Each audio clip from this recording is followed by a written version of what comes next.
you're looking for analysis on this speech, we invite you to turn to the Fox News channel. For everyone else, get ready for the elimination. Game 5, October's magical moments continue to unfold on Fox. After playing Game 4 last night in San Francisco, these two teams arrived here in Atlanta at 5:30 in the morning. Got a quick nap, came out to the ballpark. What ballpark is it? Turner. Game 5 of this division series, the San Francisco Giants and the Atlanta Braves. Joe Buck and Tim McCarver with you. The Braves just took the field, led there by Kevin Millwood, who will make his second start of this series, pitching on 3 days rest. And here's a look at the San Francisco lineup put together by Dusty Baker. Kenny Lofton will lead off in center field. Rich Aurelia bats second at short. Jeff Kent hits third at second base. Barry Bonds cleans up.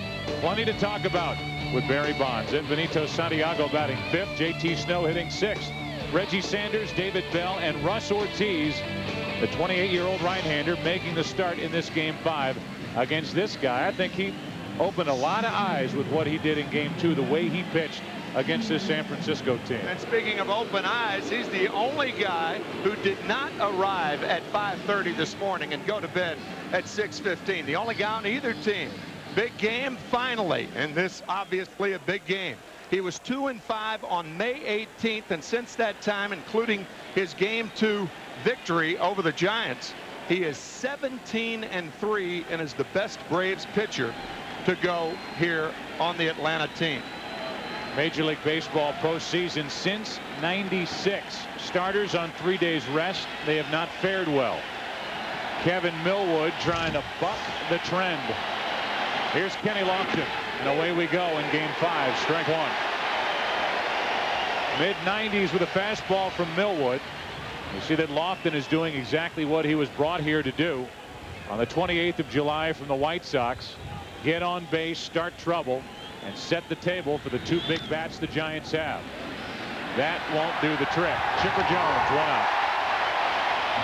The broadcast also available in Spanish by utilizing the SAP button on your television. Well, we had planned to talk about in our little on camera that the Atlanta Braves really haven't been tested all year. I mean, they won the National League East by 19 games over Montreal. And so really this is their first test of the season. And then you look at the San Francisco side, and all the focus, as it has been every postseason he's been involved in, is on Barry Bonds. And if you're going to the Hall of Fame, and if you put up the numbers that Barry Bonds has put up, and you have failed to help carry your team through a postseason series, the focus will be on you until you do it. And he has a chance here tonight.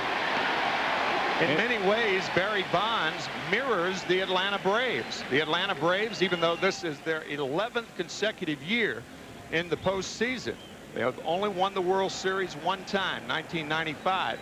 And futility is too strong a word, but everybody familiar with Barry Bonds' poor performance in the postseason. Two quick strikes on Rich Aurelia. Jeff Kent, who's been getting on base a lot in front of Barry Bonds, waiting on deck. The Braves going with only 3 starters in this best-of-5 series.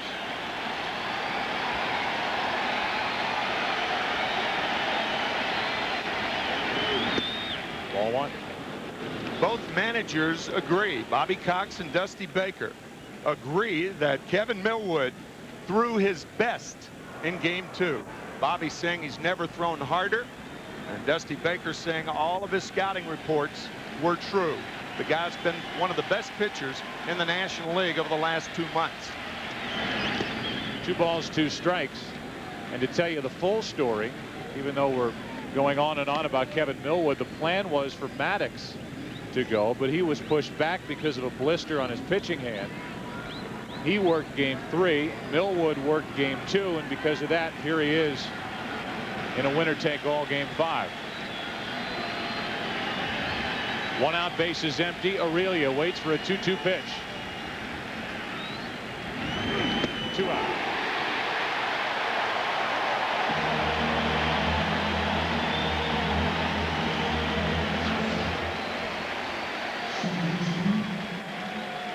A BB to strike out Aurelia. A letter-high fastball.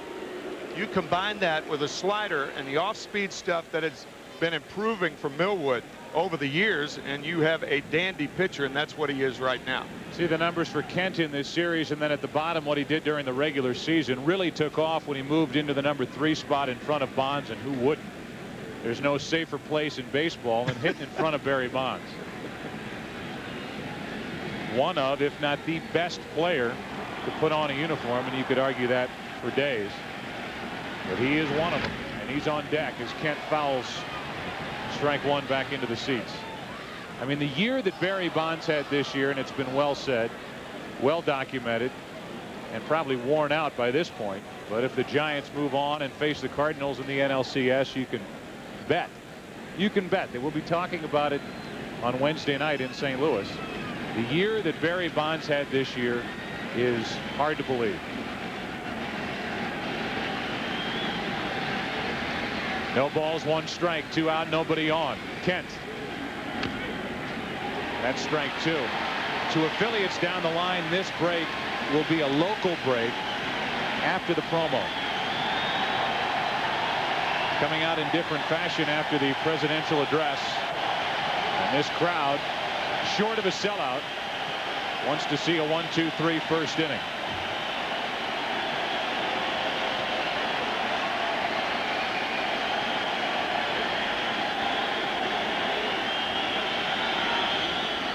One ball, 2 strikes.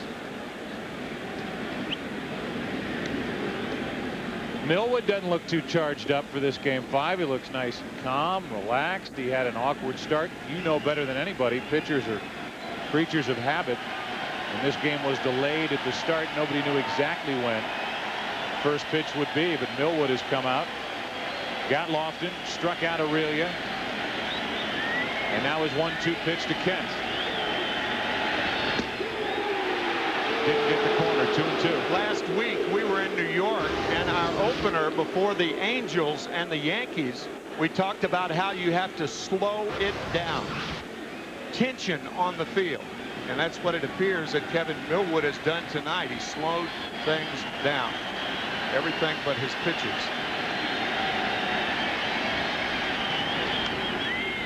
That's back toward us.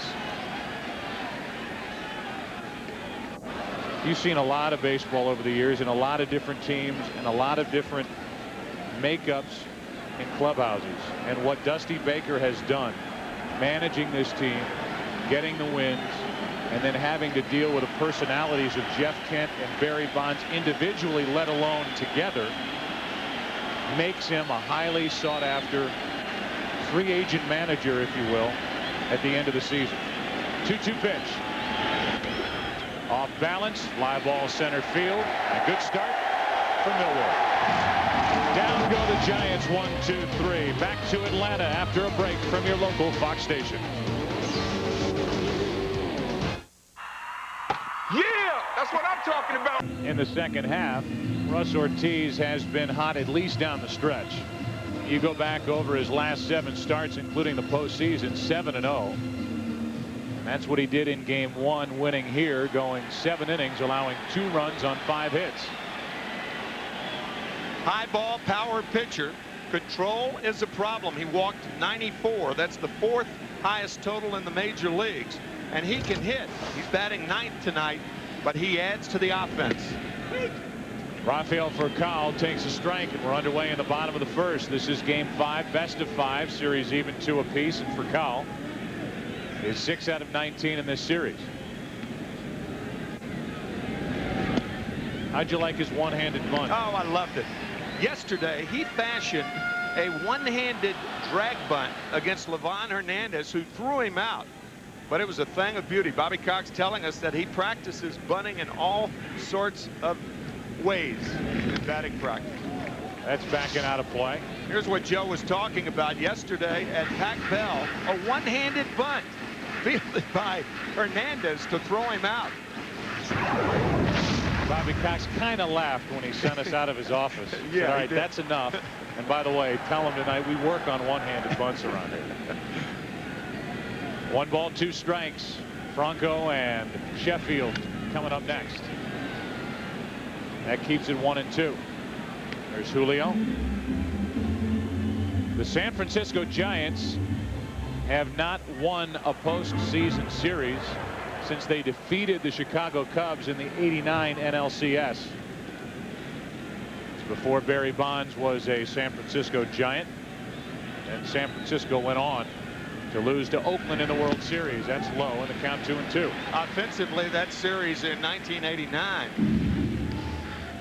We saw Will Clark have that terrific series for the Giants, and Mark Grace have a great series for the Chicago Cubs. Here's where Dusty Baker and the Giants are trying to stop this trend.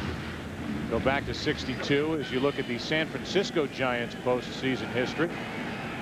Lost the division series most recently in 2000 to the Mets. A 2-2 to Furcal. That's foul.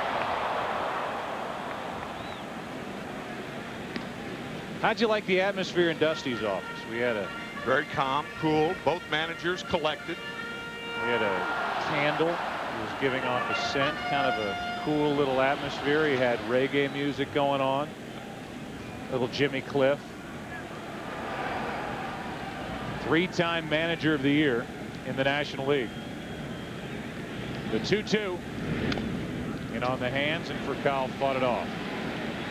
You see the radar readings with Ortiz. That last pitch 93 miles per hour. Yeah, Ortiz has that cut fastball. It's a natural cut fastball. A lot of guys have to artificially put pressure on that middle finger to make it cut inside.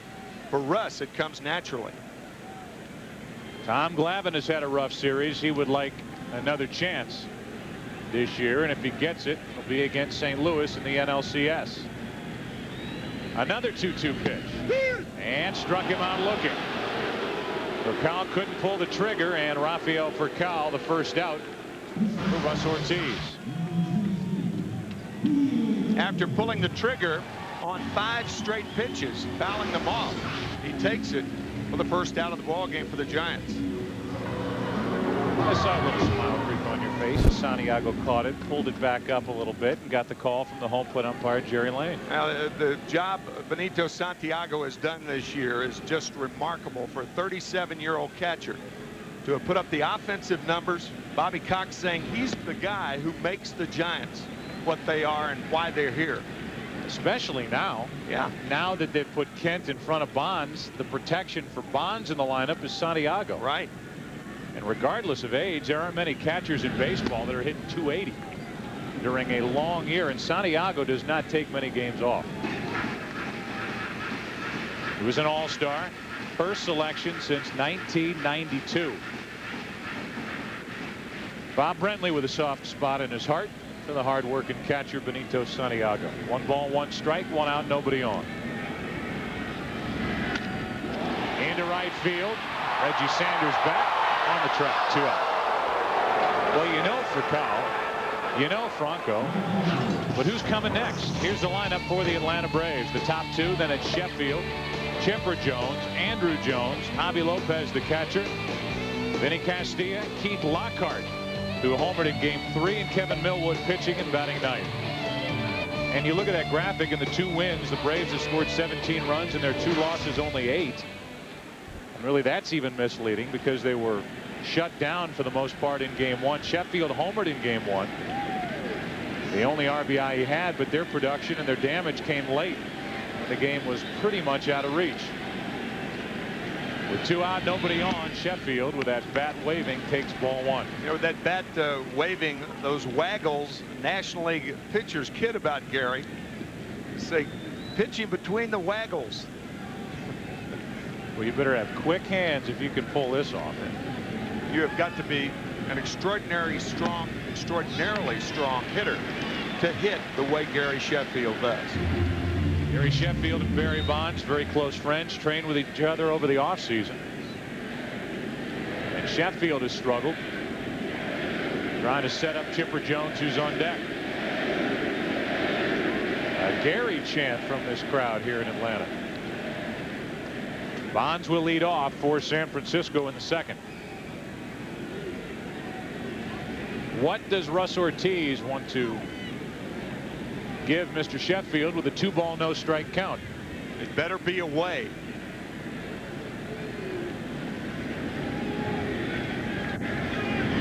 Down and in, 3-0. You can see Santiago moving away. Generally speaking, a rule of thumb for major league pitchers, this may sound simplistic, but if you're behind in the count, you throw hitters away. If you're ahead in the count, it's the best time to jam hitters or pitch them inside. How about if it's 3-0 on Gary Sheffield in Game 5 of a division series, first inning, no score? Don't try and jam him. Ball 4 on 4 straight and a 2-out walk. First base runner of the night. And that'll bring in Chipper Jones. 327 hitter during the regular season. Just did get to the 100 RBI plateau. 7 straight with 100 or more RBIs in a season. One shy of the National League record. Mel Ott drove in 100 runs or more 8 straight seasons for the Giants. The New York Giants, of course.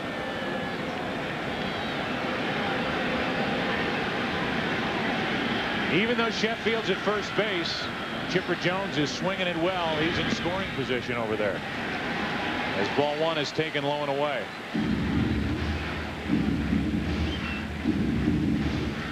Andrew Jones on deck. The Giants had to win 35 of their last 51 to take the wild card and put themselves in a position to get to the NLCS. That's 6 straight that have missed from Russ Ortiz, and that'll bring Santiago out to the mound. We talked about his wildness. Russ Ortiz is one of the few major league pitchers who can fall behind in the count and still get major league hitters out. He threw the fewest, from a percentage standpoint, first pitch strikes of any major league pitcher this year. Yet for the year, won 14 games and had a decent ERA of 3.61. A lot of tired looks in these dugouts. These two teams have been banging heads for this entire series, and then the long overnight flight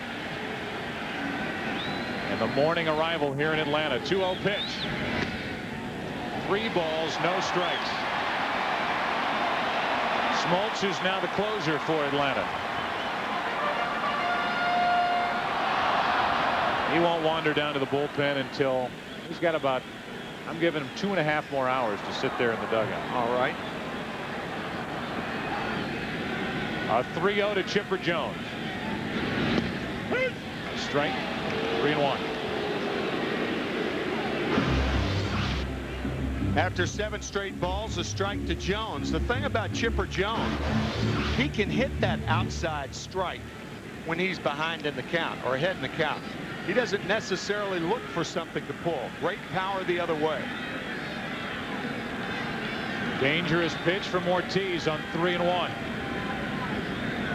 Santiago setting up outside, and Ortiz got it by him, full count.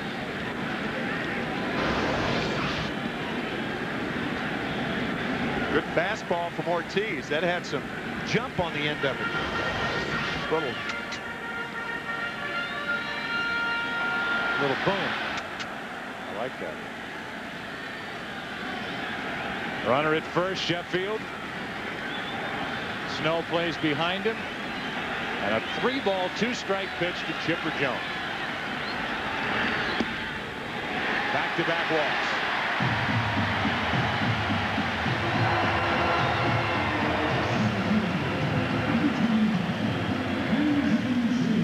Most walks allowed in the National League this season. Ortiz is on the list. There are some good pitchers and big winners on that list. Yeah, the Giants have been seeing Russ jump in and out of trouble for the last 4 years. He gets the job done. However, in a Game 5 situation where it doesn't take much to beat you. That's right. You're begging for trouble. 2 on, 2 out. And Andrew Jones waits. Hopped up into right. Reggie Sanders coming on, and Russ Ortiz into and out of trouble as Andrew Jones flies to Reggie Sanders. Barry Bonds first up for San Francisco in the second. Game 5 of this series, no score.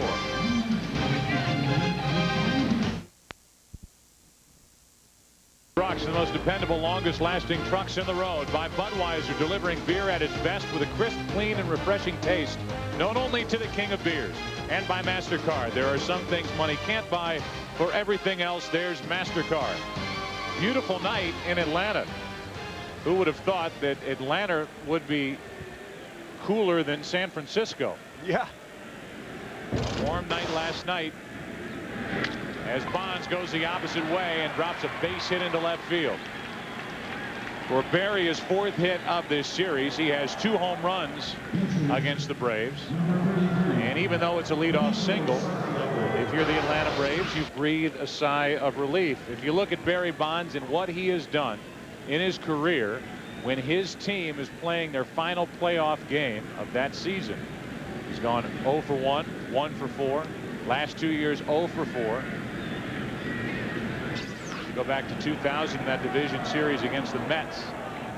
A couple strikeouts in that game as well. So a better start here as he's on looking at one pitch and singling the opposite way, and now it's Santiago. Question for the Giants all year is what happens after Bonds does his thing, and he's on at first with nobody out. In some ways, that's an unfair graphic, because Barry Bonds, his prestige, his ability over the last 2 years, monumentally different than it was prior to 2000. To the left side, Castilla. That's a fair ball, long throw out at first, and down to second is Bonds.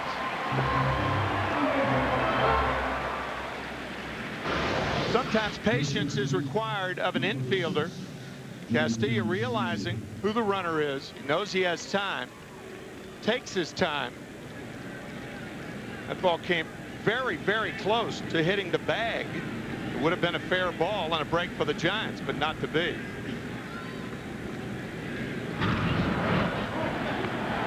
Santiago, if you hit a ball to the left side of the infield, it's best to look straight ahead and not to your left. Reason, it slows you down. Runner at second, an RBI chance for Snow. Moved up in the order against the hard-throwing right-hander, which is what Dusty Baker wanted. Snow batting 6th and Sanders hitting 7th.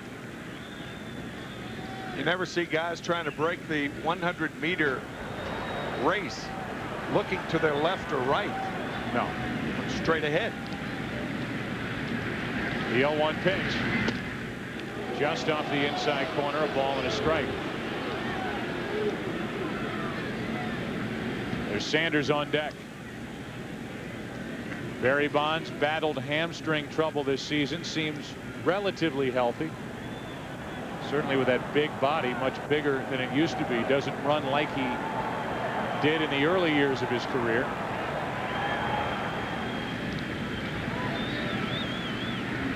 Runner at second, 1 out, and the 1-1 pitch on the inside corner. Good pitch, 1-2. And JT Snow with that home run against Millwood in game 2 to put the Giants on the board. It was a fastball away, but they're a good slider inside that keeps hitters from diving out there. Snow during the regular season drove home only 53.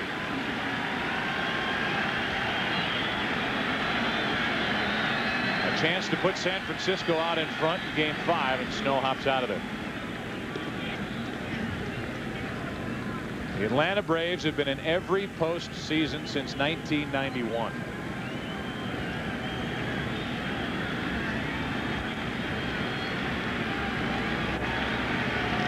Millwood the center of attention on 1-2, and Snow fouls it off to the right. What JT Snow has done most recently over the last month, with the help of Gene Klein's the hitting instructor, he's cut down on the slope of the shoulders. A lot of left-handers with the loop in their swings hit a lot of lazy fly balls the other way because that right or the left shoulder drops and the right shoulder goes up. Referred to as the slope. You got to cut down on your slope in order to hit balls on the line and not lazily in the air. That's too high. 2 balls, 2 strikes. JT Snow, people out in the Bay Area know this. Across the country realize he used to be a switch hitter. Right. And just gave it up after not being effective really much at all batting right-handed. 2 balls, 2 strikes. That's backing out of play. JT's father, of course, a terrific college football player. Jack Snow played for the Rams, went to Notre Dame, and is now a color commentator for the St. Louis Rams. Lives in St. Louis. Always front and center right behind the plate when the Giants roll through Busch Stadium, watching his kid play.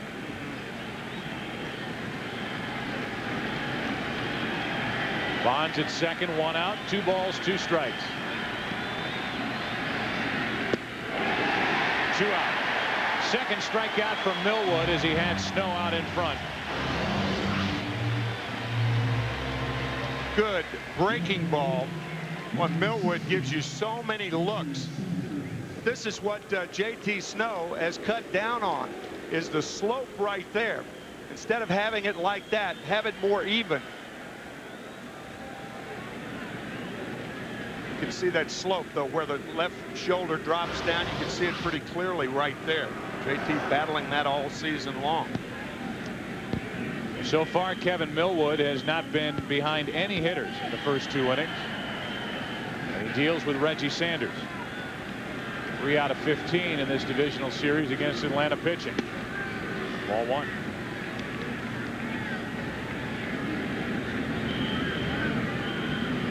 We saw Sanders last year playing in the postseason with Arizona. Arizona taking on St. Louis in the division series this year, and St. Louis with a 3-game sweep. The only sweep in the first round this season. They are awaiting the winner of this game. Sanders took it high, didn't go after it, and so Millwood's behind on the count, 2-0. It's what Millwood does to Reggie Sanders, and most National League pitchers who can do that, if they have the good fastball riding high, they try to pitch Sanders above the hands. He is an excellent low ball hitter, and he handles the breaking ball very well too. Some life in the stadium tonight. There is. A little different atmosphere than we're used to in Atlanta, where at least in the divisional series they can get laid back just expecting the Braves to end up in the league championship series.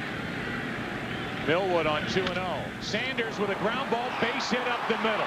That'll score Bonds, and San Francisco's on top 1-0. A 2-out base hit on a 2-0 pitch. Reggie Sanders picks a good time for his first RBI of this series. See, sometimes you have to be patient with a guy. You have first base open. He missed twice with the fastballs and then went to the slider. Reggie Sanders, a very good breaking ball hitter, and he puts the Giants on the board.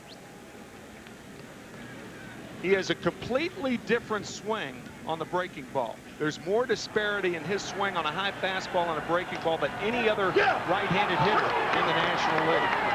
And the Braves gave in to him. Now it's David Bell who's jammed and pops it foul, backing out of play for strike 1. So Bonds started it with a hit. Bonds, who didn't celebrate when the Giants wrapped up the wild card spot, just kind of sat out of the celebration, watched from a corner, and said, I'll celebrate when and if we win a World Series.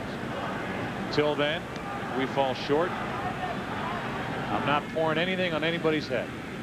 Barry Bonds was the left fielder in 1992, 10 years ago this month, when Doug Drabek and John Smoltz started Game 7. The Pirates leading 2-0 in the 9th inning. A key error by Chico Lind, the second baseman, and the Francisco Cabrera hit, the biggest hit in this city's history, baseball history. And really, the play in left field has as much to do with the October analysis of Barry Bonds' play as anything. Not being able to throw out Sid Bream, who couldn't run at all, right, from second base, who scored the winning run. Braves winning it 3-2. Runner at first, 2 out, 1 ball, 1 strike on David Bell.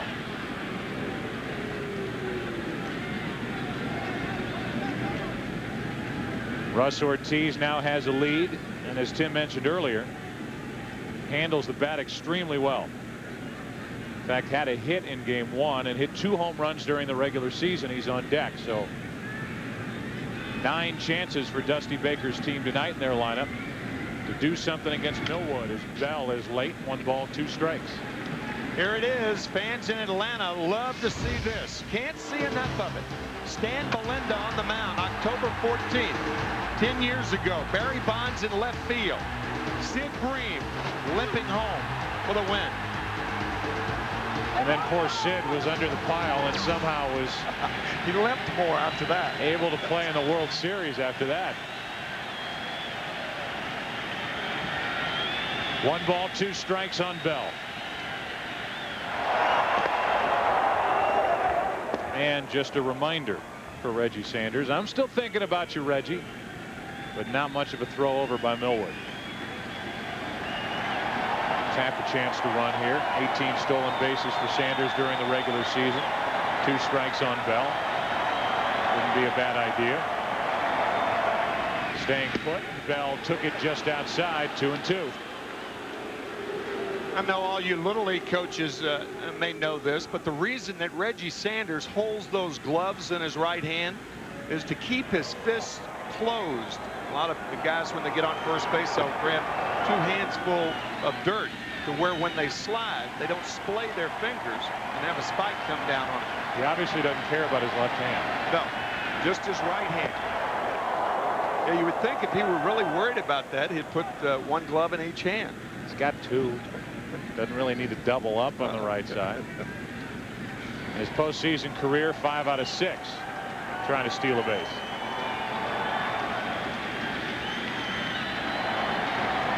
Two balls, 2 strikes on Bell.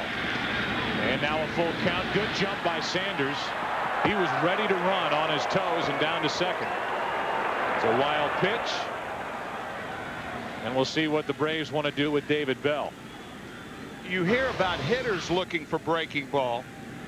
Well, sometimes runners can also. And the minute it hits the dirt, go. Excellent base running by Sanders. David Bell, by the way, second on the Giants in 2-out RBIs. He had 30 of them this year, only 4 behind Barry Bonds. An excellent 8th place hitter. First base is open. Russ Ortiz, who swings it well on deck. Will the Braves come after Bell?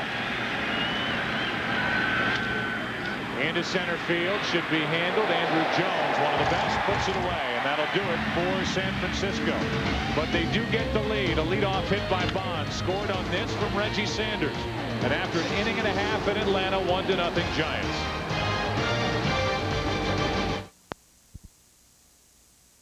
He's back to work. These two teams flying all night. Tim McCarver and Joe Buck, not necessarily in that order. It was said about a team back in the 60s, Tim, that they flew all night. They got home at 6:30 in the morning. They were in the arms of their loved ones at 7:30 and home by 8:30. Now, I'm not saying that had anything to do with the Cardinals of the late 60s. But I'm just throwing that out there. Here's Javi Lopez leading off the bottom of the second, and that's ball 1. But this is game 5. Come on. Anyway, Lopez is 4 of 11 in this division series. I thought you were going to segue into what the St. Louis Cardinals are doing tonight. I mean, they've got to be packed and ready to maybe go to Atlanta tomorrow. Right, I would imagine. Maybe they're sitting at Lambert International Airport in the terminal watching on one of those airport TVs. Hanging on our every word. Yeah, I'm sure. 1 ball, 1 strike. Now the Cardinals will either host San Francisco on Wednesday night or head here, you all right over there, to Atlanta for Wednesday night. What am I going to do? And this is what they did in the divisional series against Arizona. Vina really getting it done at the top of the order. Morris won game 1, beating Randy Johnson. And Cairo, filling in for the injured Rowland, had a big night in the clincher. That's into center for Kenny Lofton, the former Brave. Remember that great year. Kenny Lofton was an Atlanta Brave. It's hard to even remember because he was in Cleveland before and after. He actually had a good year in '97. He had .333. Clearly a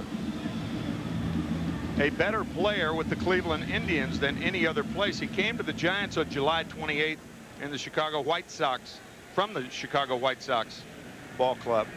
You were going to say American League player, weren't you? Clearly a better American League player. Yeah, well, Cleveland Indians or American League player. I think they pitch Kenny differently in this league, and that was one of the reasons that he didn't succeed over here. Watch out over there. Goodness. Bad boys scattering on that foul ball. Keith Lockhart never moved. He's on deck with one out here in the second.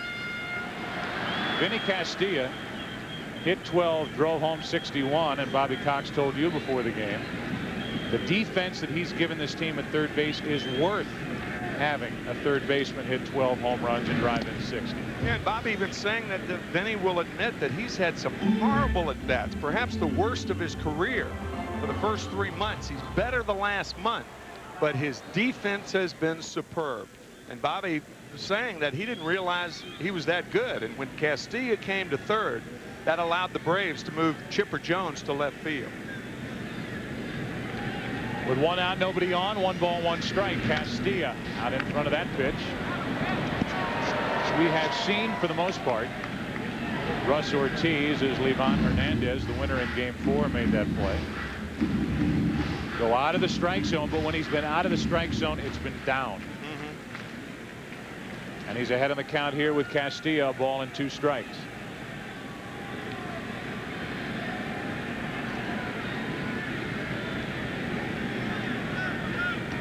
With 1 out, to the right side for Kemp. Looping line drive, 2 down. Well, what did you decide? What is the most memorable moment in Major League Baseball history? Tune in to the pregame show prior to Game 4 of the World Series to see the winner of the MasterCard Presents Major League Baseball's most memorable moment. Live on Fox at 8 Eastern on Wednesday, October 23rd. On the remaining 30 most memorable moments, Henry Aaron's 715th home run off Al Downing in this town. Not this ballpark, but this town. That ballpark is now a parking lot. Strike 1 from Ortiz to Keith Lockhart, who joined a long list of unlikely home run hitters against the Giants in their recent postseason history when he went deep in Game 3. Let's take you back to the other ballpark, April 8, 1974. 4th inning, Al Downing, and gone. Tom House, the left-handed pitcher, with the catch in the Atlanta Braves bullpen that night.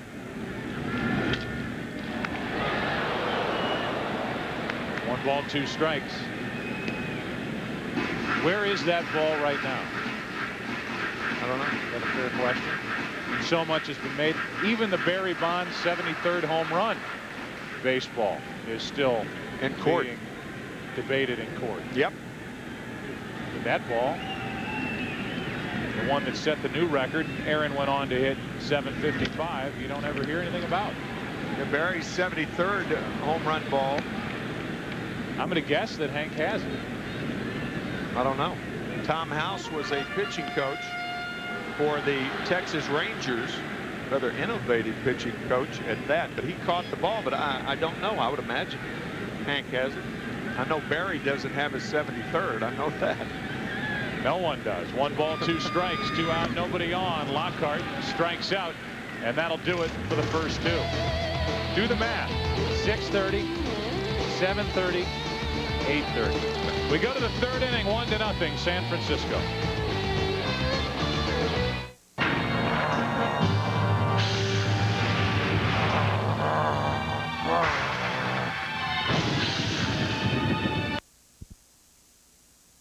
By DirecTV, movies, music, and exclusive sports from the leader in digital satellite entertainment. By Viagra, step up to the plate and ask your doctor if a free sample of Viagra is right for you. And by Radio Shack, official sponsor of Major League Baseball. It's the 3rd inning in Atlanta, and Russ Ortiz and the Giants have a 1-0 lead. Ortiz, Lofton, Aurelia. The 9 1-2 hitters for the Giants. Little back foot move, but Ortiz still putting the bat on the ball. Strike one. We talked about Russ being a good hitter, and he's certainly that. He had 246 during the season, 17 hits and 2 home runs. But on that one, that fastball on the outside corner will make you do that. Slip and slide with the right foot. Stays still and takes a strike. It's 0-2. That's 2 sound effects from you, Police Academy over there. Kenny Lofton flied out to left his first time up. Not going to go after that. 1 ball, 2 strikes. I'm too good a hitter, says Russ Ortiz, to go after that bad 0-2 breaking ball. 5-year career, 4 home runs and 30 RBIs. So he is a threat. Can't take him too lightly if you're Kevin Millwood.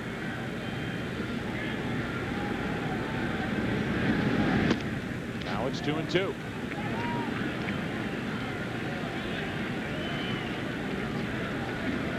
Millwood, even though he's working on short rest, threw only 72 pitches in game 2. 7-3 win. Ortiz at least is going to battle.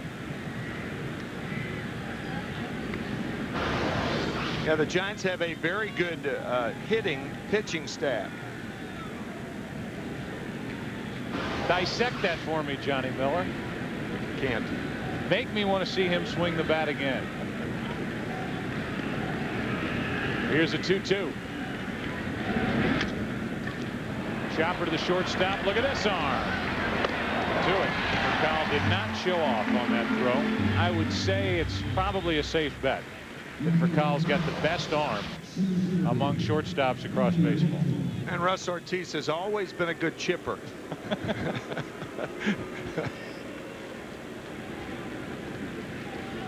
Showing us some on his short game, and then you got Furcal, just for a little guy.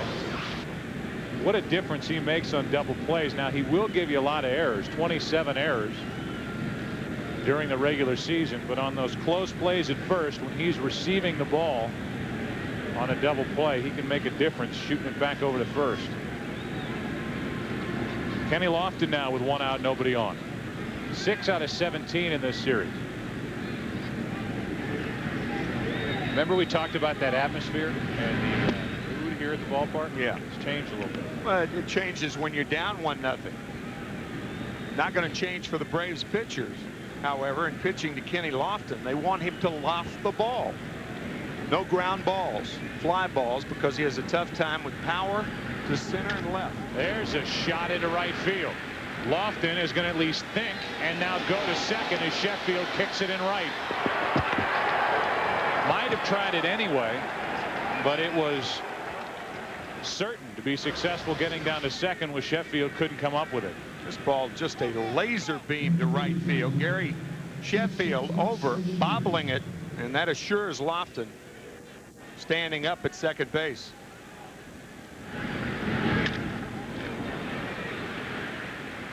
Giving himself a chance to take the extra base. And now with the right-handed hitter up there, third base is the best base to steal with 1 out. The reason for that is you get over there and you can score on something other than a base hit. Braves know that. Why Lockhart's close at second.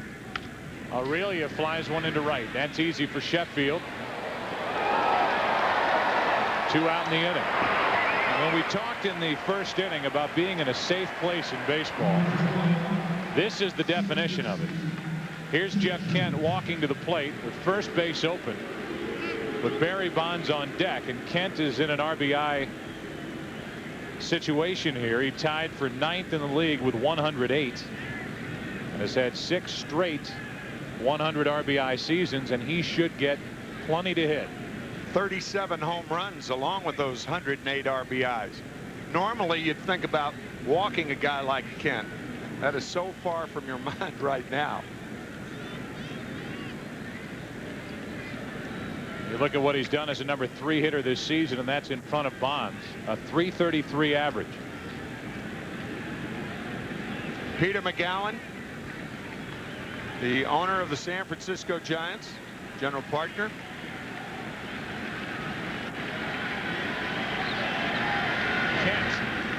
Off the hands, got a good swing, 93 miles per hour, strike one. There are some owners that can't talk baseball with you. I'll guarantee you, Peter McGowan loves to talk baseball. Give strategy constantly in the broadcasting booths at Pac-Bell, wondering why this happened. He knows the game about as well as any owner in the game. Runner at second, 2 out. Well, Mr. McGowan has some decisions to make in the offseason about the architect of this team, Brian Sabian, and his field manager, Dusty Baker. And if Dusty Baker heads into the open market,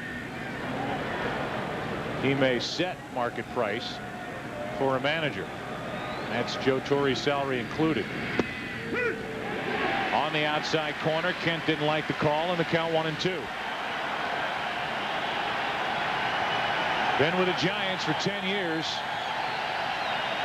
As he listens to this crowd, used to play here in Atlanta. Get behind Kevin Millwood to try to get the Braves out of the third.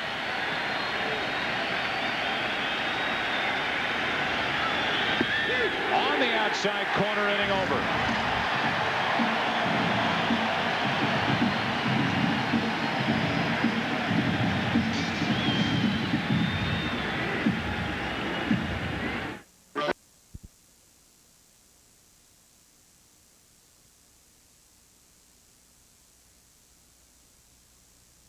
And the Giants on top 1-0. It'll be Millwood, then for Colin Franco for the Braves. Millwood is not as accomplished as Russ Ortiz is with a bat. Did hit a home run this season. 0 for 1 and his first effort in this divisional series.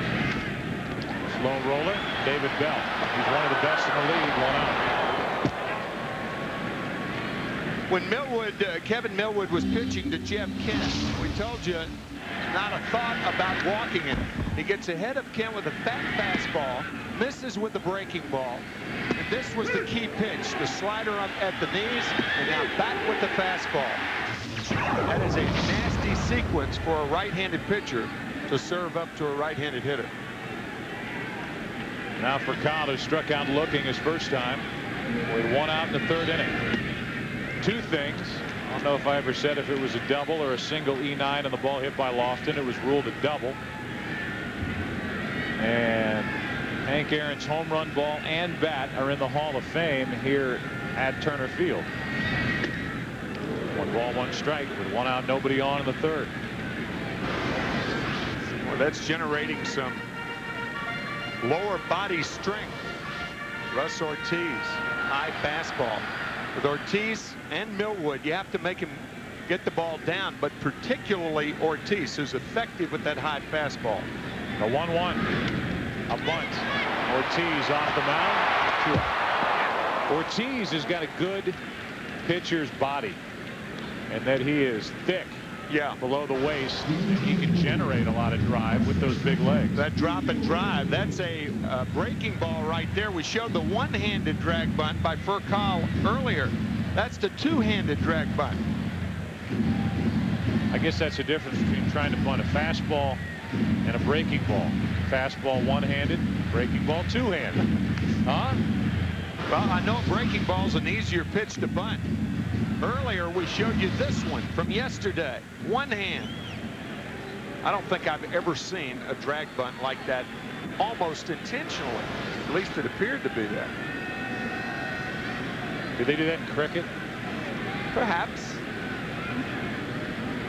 With 2 out, nobody on. Here's Franco.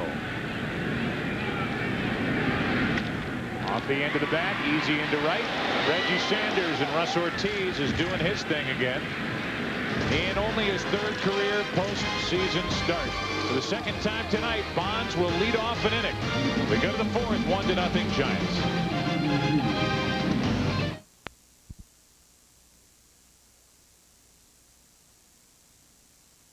Would have his 2 best seasons at the ages of 37 and 38. That's what's happened with Barry Bonds the last 2 years. He singled his first time up on the first pitch. The entire defense for the Atlanta Braves is shifted over to the right. Playing Bonds to pull. He went the other way his first time up. And he's jammed and fouls it back and out of play. 1 ball, 1 strike. What few National League pitchers have been able to do, and that's get inside on Barry Bonds. They try to pitch him there, but he is so quick. Stays behind the ball better than anybody. Pitch identification. Identifying whether the pitch is a fastball. You don't have that much time. Ball's on top of you in a hurry. Identifying whether it's a strike or not. Nobody's better than that. Millwood's come after him. A ball and 2 strikes. Slider in. Fastball away. When you consider all the walks, yet the numbers that Bonds puts up. 198 walks during the season this year. He's only seeing 2 or 3 pitches a game typically to hit. And when he gets them, rarely does he miss. His walk profile, 4th on the all-time list. 198 to break his own record that he set last year. 68 intentional walks this year. A record that he broke by over 50%. 2 balls, 2 strikes. Bonds leading off. Now it's a full count.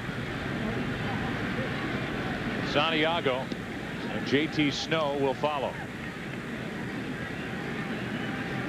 Major league record in on-base percentage, .582, to shatter the old record held by Ted Williams. With .370, won the batting title, first Giant to do it since 1954.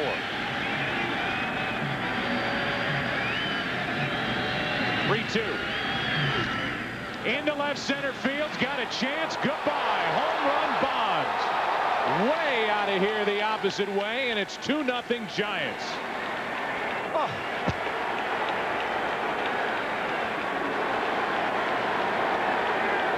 A frightful blast. Boy, it is amazing to think of a guy to hit the ball that far the opposite way. Oh. With 2 out and nobody on in the bottom of the first, they were yelling Gary, Gary in this ballpark. 3,500 miles away, they're now hollering Barry, Barry. My goodness, did that ball get out of here in a hurry. 4th career postseason home run and 3rd of this series. And here he is in a decisive Game 5, taking your breath away with an opposite field home run. You said Millwood was coming after him. That's what he does. Fastball right down the pipe. Oh. You can see Andrew Jones in center field. He took 3 steps and the ball was rattling around in the stands. Man. That's why when you look at the numbers and you realize he's getting 2 or 3 pitches to hit during the course of a game all year, that's it. Bat at bat. He got 1 pitch. And he didn't miss. He has taken the air out of this stadium. He has quieted this crowd.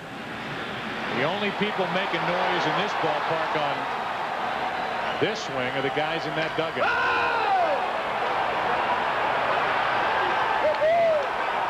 Gene Klein's the hitting instructor.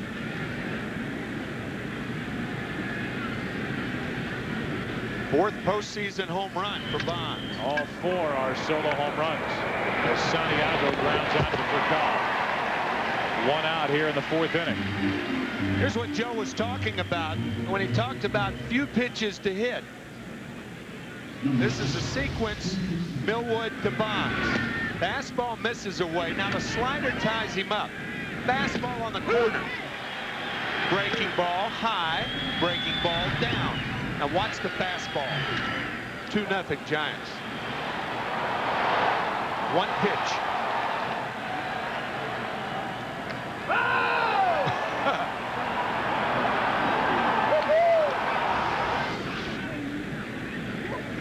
With 1 out, nobody on. I remember when Mark McGwire was going through his record year, Dave Parker was his hitting coach. And I said, what do you tell McGwire about the art of hitting? He says, I just remind him what time the game is. No balls, 1 strike.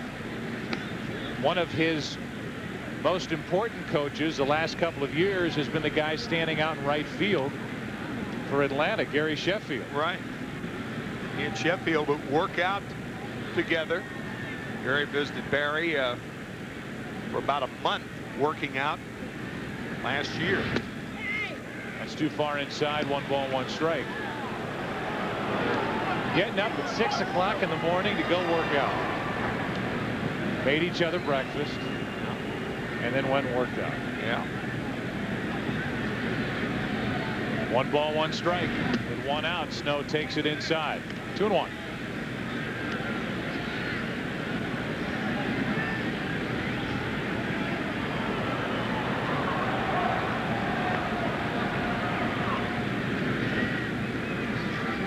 Kevin Millwood has allowed 2 runs on 4 hits. Ortiz has walked 2 on the other side, but has not allowed a hit. Snow 2-2. Where'd that pitch end up? 93 miles an hour, and Snow. See that tilt again, the tilt of that back shoulder. When that back shoulder goes down, generally speaking, the only way you can hit it is to hit it to left field with no authority.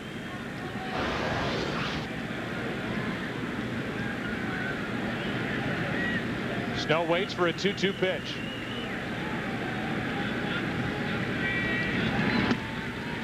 Ooh, just missed the inside corner. Full count. Millwood's gotten that pitch at times tonight. Didn't get it here. Sometimes on that pitch, by putting your arms up, and obviously that's all you can do, it gives the home plate umpire a clearer shot at that pitch. Bobby Cox, Leo Mazzoni thought it was a strike. Snow is jammed, pops it up. Third base side, foul territory and out of play. Did we have tilt on that one? Don't know. That ball was nasty, though. And it didn't have enough hang time. That's a tough pitch right there. Tilt or no tilt. But didn't have enough hang time for Castilla or Lopez to get under it. So it's still a full count. Reggie Sanders, who knocked home the first run with 2 out. Back in the second, is on deck.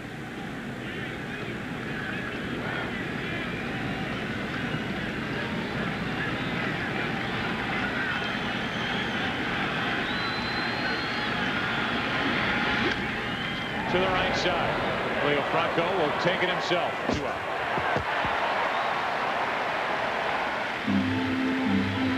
You have to wonder what's going on in St. Louis, where the emotions are for the Cardinals. I know one thing. If the Cardinals are rooting for the Giants so that they have home field advantage, that would stand to reason. They would open the series on Wednesday night, but that's the other part of it. There are a lot of pitchers that are going, yeah, good. Yeah, great. Yeah, right. Can't wait to face Barry Bonds.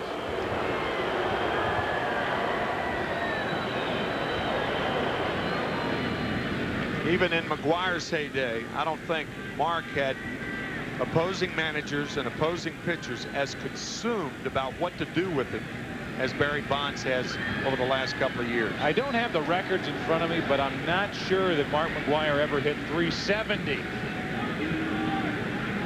Oldest player in the National League to lead the league in hitting. And only 403 at bats. The reason for that, you have to have 502 plate appearances to be qualified as a league leader.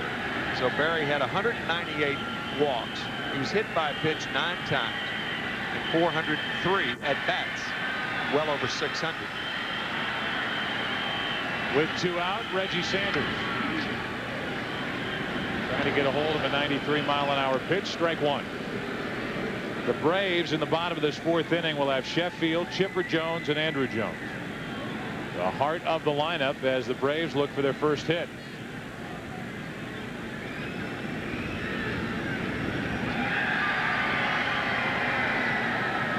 No balls, 1 strike at the plate.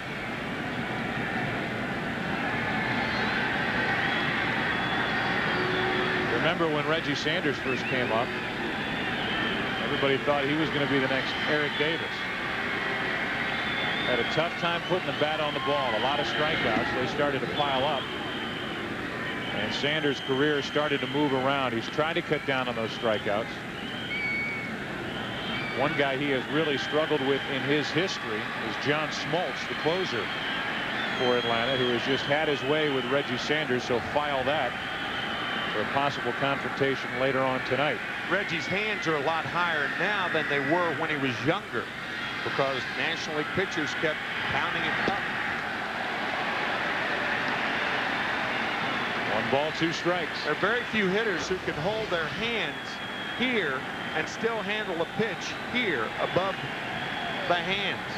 That, of course, was a low fastball, but Eric Davis hit similarly when they both came up.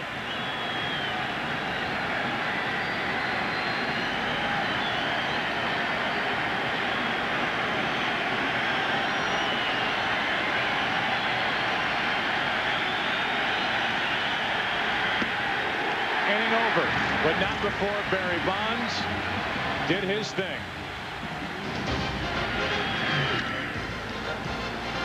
Oh! 2-0 Giants.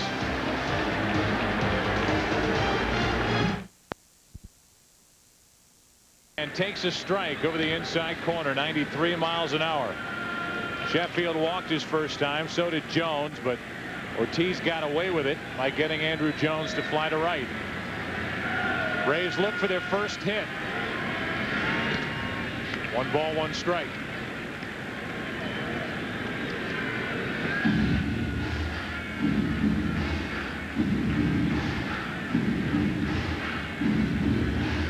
Sheffield only 1 out of 14 in this series.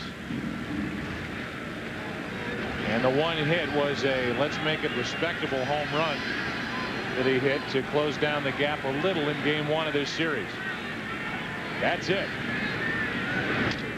Shatters his bat and pops it up. Kent. 1-1. October's magical matchups continue tomorrow with game 1 of the ALCS. And who would have thought that it would be a matchup between Mike Scioscia's Anaheim Angels and Ron Gardenhire's Minnesota Twins. 2 teams that are fun to watch. And that will happen tomorrow at 8 Eastern, 5 Pacific. You and I saw a lot of the Angels, and you said the same thing to Bobby Cox that I've been telling everybody. They hit everything that the Yankees threw up there. Cinderella series starting tomorrow night in Minnesota as Chipper Jones gets the first hit of the evening for Atlanta. Base hit to right.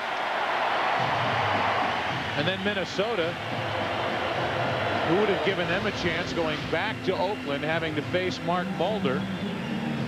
And they played a terrific game. The bullpen made it a little tight in the 9th inning, but they held on to win it. Brad Radke turned in a tremendous start in game 5. Athletics tried to come back but fell short, scoring 3 in the bottom of the 9th. In another situation where Minnesota had 4 starters, Oakland wanted to go with 3. Radke was on full rest. Mulder was not. 1 on, 1 out in this game tonight. And in this series, Atlanta wanting to go with 3 starters. Lavin was on short rest, ineffective last night. Millwood on short rest tonight, and Russ Ortiz, who's leading 2-0 in the 4th inning, on full rest. 1 on, 1 out. 0-2. You know, while we're talking about managers, a guy who is burdened by expectations but who should end up in Cooperstown for the job he's done here in Atlanta is sitting down in that Braves dugout, Bobby Cox. Got that right. To me, he's the manager of the year in the National League this year. 1 on, 1 out.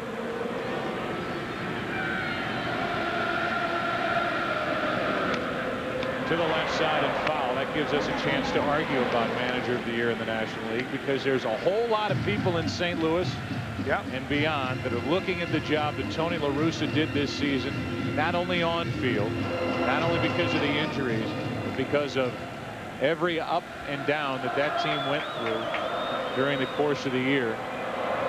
The Darryl Kyle death right at the head of the list. The job he did this year was remarkable. No balls, 2 strikes, 1 on, 1 out. Jones strikes out, 2 down.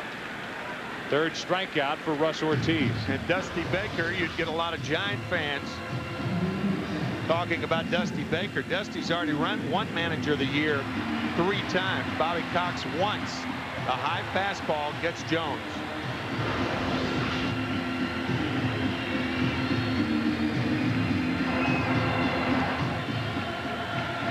Runner at first with 2 out now, and Javi Lopez. Hit 2 home runs in this series. With a disappointing season, .233 average, 11 home runs, 52 RBIs, signed through next year. 1 ball, no strikes. The Atlanta Braves are on the verge of changes. Both Tom Glavine and Greg Maddux will be free agents at the end of the year. That's why he's smiling.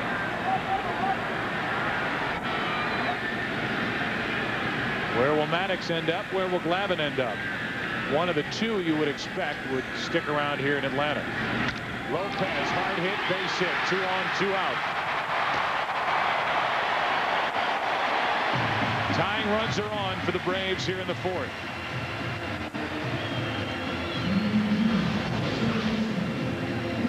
See Santiago sitting outside. We've talked about it before. When a catcher is sitting outside and moves his mitt to the left, that means the pitcher has missed over the fat part of the plate. That's usually a bad sign, and it was then.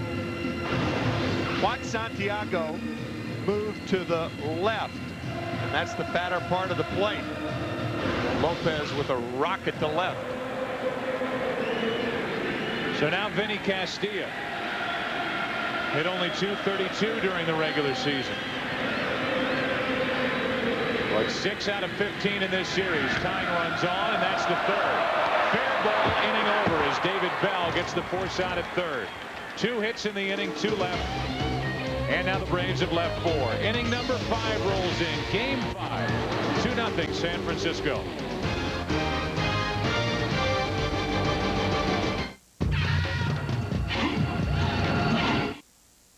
Homer discovers the horrors of human cloning. Before I abandon you, does anyone remember the way home? I do.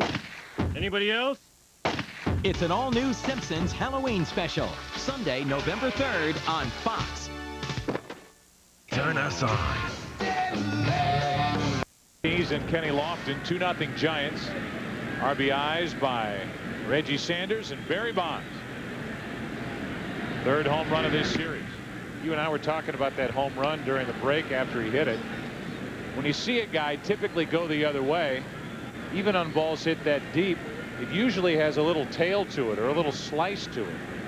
That ball the opposite way off the bat of Bonds never moved. It was as straight as any player could hit a ball the other way. It's out of play. Usually if a left-handed hitter hits the ball to right field, it'll hook into the stands. Generally speaking, the lower the home run, the more it hooks. And that was a low tracer to left center that had very little tail on it, like a kite that crashes. 1 ball, 1 strike on David Bell, who lined out to center his first time up. Stranded a runner. Bell is 3 out of 14 in this series with only 1 RBI. Breaking ball, strike 2.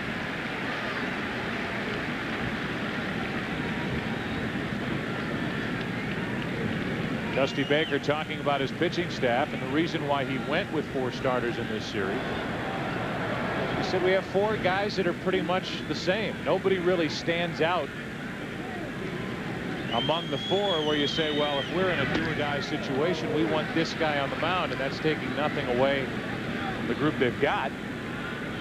You see Livan Hernandez, who's now 6-0 in his career in the postseason, winning last night.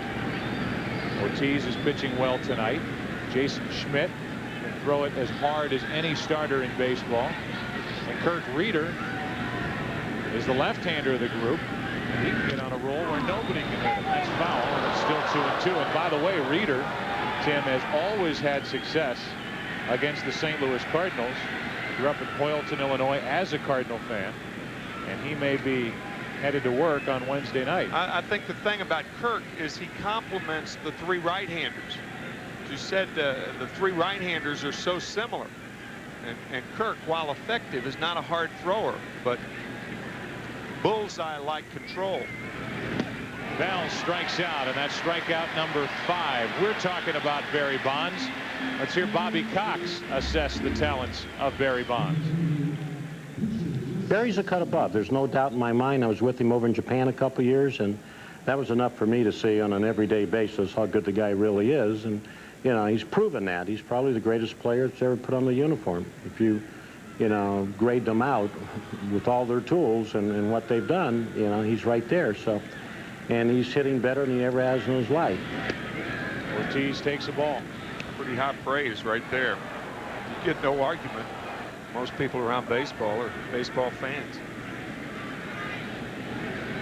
Ortiz with 1 out, and the base is empty here in the 5th inning. 1-1. I was intrigued, and I guess I'll say impressed by Bobby Cox when we were just sitting in his office talking, and he was talking about Benito Santiago, and you mentioned earlier what he said about Santiago, that he's made this Giants team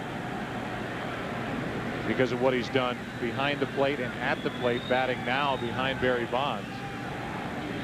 But he had a lot of pass balls his last year in Cincinnati. And so what did Cox do after the 19 pass balls? He went to the home plate area in Cincinnati, now called Synergy Field, and checked on it, found grooves in that home plate area, said it was as hard as a rock, and any catcher would struggle trying to block balls in the dirt. So he was not one who thought the skills, the catching skills of Santiago had diminished, even with the 19 mistakes behind the plate, as Ortiz becomes the 6th strikeout victim to Kevin Millwood. He's just a sharp guy who's very perceptive. Yeah, the details to which Bobby goes are well chronicled. 6 strikeouts now for Millwood, who has 3 in a row and is pitching very, very well, but bested so far by Ortiz. Kenny Lofton now doubled and was stranded. 1 for 2, and a good division series, 7 out of 18.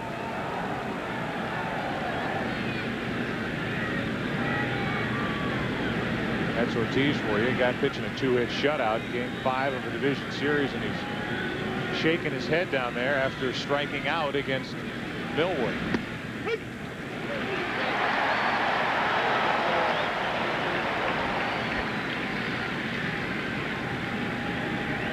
The Braves will have the bottom 2 in their lineup in the bottom of this 5th.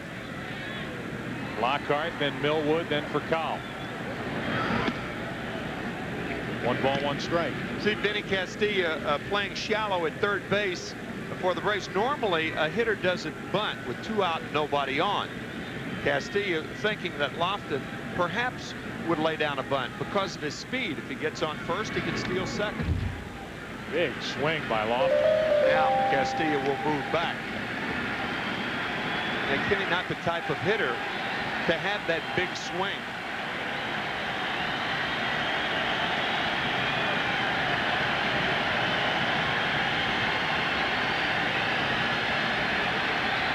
Crowd trying to crank it up. Lofton on 1 and 2. Takes strike 3. 4 consecutive strikeouts for Millwood. But Millwood needs some help. Halfway through game 5, 2-0 Giants.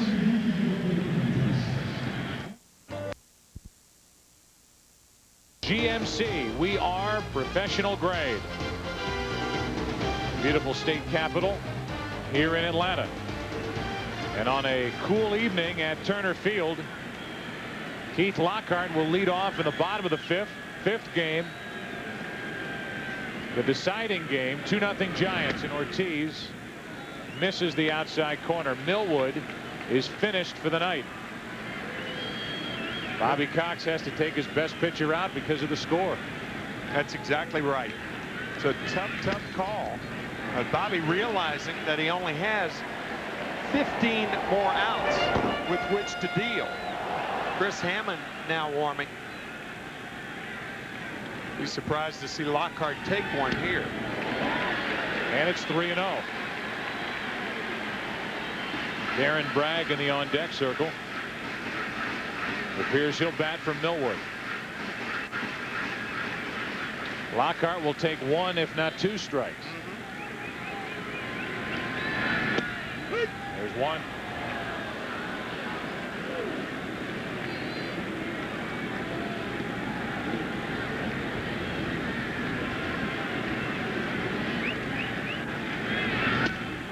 Oh, he may have chased one there. You know, Joe, you had the right idea because you're going to get the same pitch to hit 3-2. If it's a 1-run ball game, you go for it and try to hit the ball out of the ballpark. That ball's above the letters and would have been ball 4. It's enticing. But if you go up there and take 2, you're going to get the reason you take 2 is you'll get the same pitch to hit 3-2 that you had 3-1. And now he strikes out on a pitch up and out of the strike zone. 5 out of 6 of those Ortiz fastballs were out of the strike zone, and that's why Lockhart clips his helmet. That 3-2 pitch you can understand because there are 2 strikes, but the 3-1 pitch was the thing that did Keith in and that at bat. So a very poor at bat by Keith Lockhart. And instead of having the leadoff man on, a pinch hitter and Bragg coming up in a 2-run game, 1 out, nobody on, and Darren Bragg batting in front of Furcal. And a check swing ground ball. David Bell. Wide throw, safe.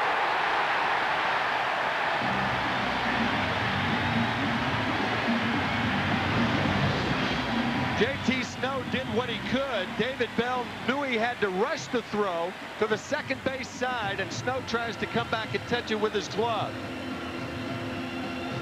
Darren Bragg, who as a pinch hitter, think about this, he's not loose, but he gets to first base just in time. It's an error on Bell. His first of this series. He made 12 during the regular season.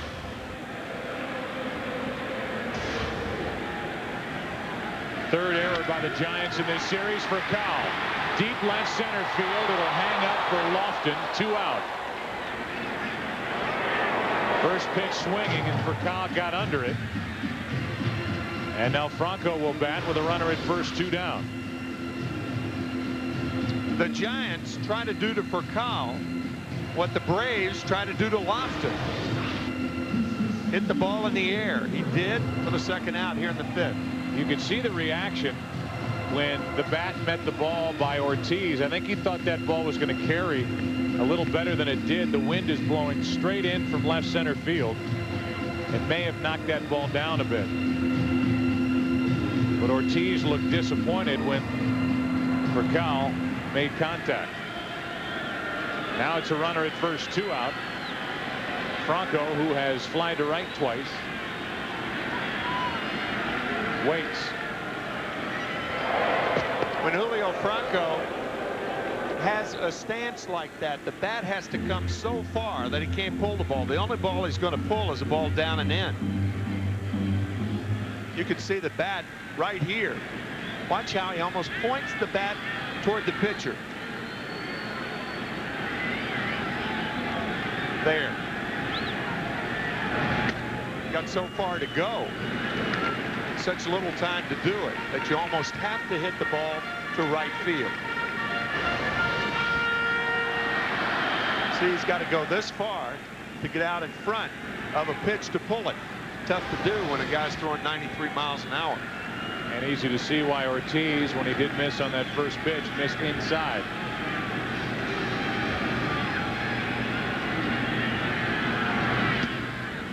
Now it's 2-0 with a big threat for the Braves waiting on deck, Gary Sheffield.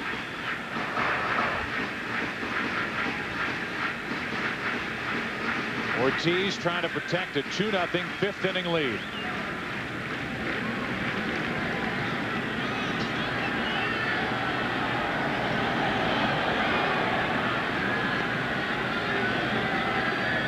Back inside.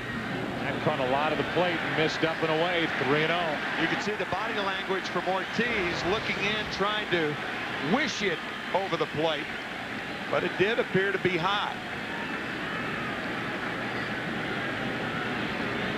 Now, 3-0.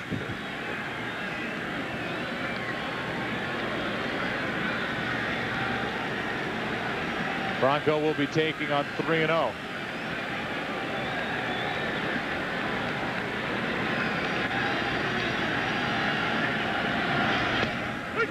One.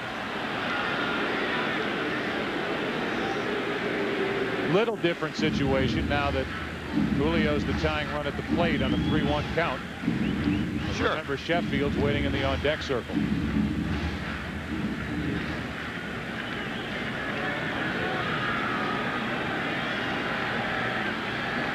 Russ Ortiz trying to get around an error.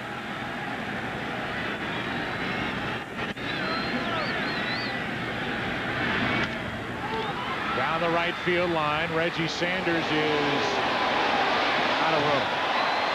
And there's no doubt the wind pushed that one out of play. Ball carried a long way, 330 feet down the right field line. Just kept going. Yeah, again, because of that stance, even though Julio Franco knows what's coming, a fastball, it's very difficult to get out in front and pull that ball. Once again, watch where he starts and watch where he makes contact. When you hit a ball right in there, you're not going to pull it. You're going to hit it the other way, and that's what Franco did.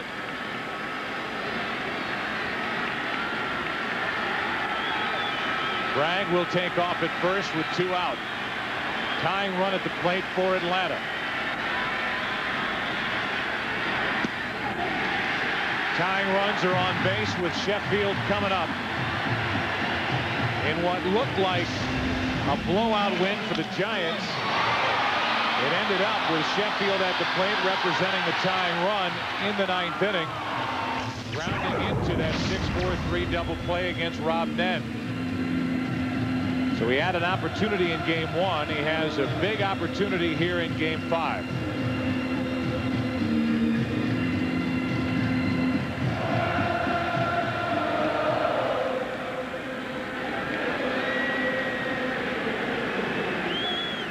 Lockhart wouldn't let Ortiz walk him. Franco did. 2 on, 2 out. Sheffield, ball 1. This is why the trade was made. Gary Sheffield for Brian Jordan and Odalis Perez. Dave Righetti, the pitching coach, now wants to talk with Ortiz.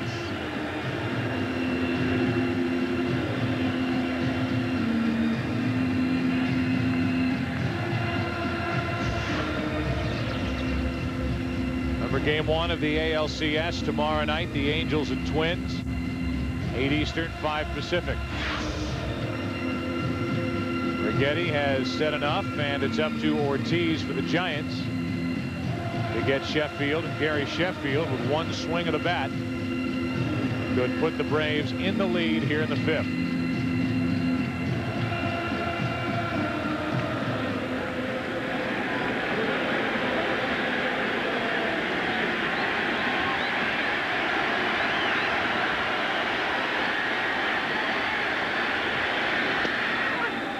One ball, 1 strike.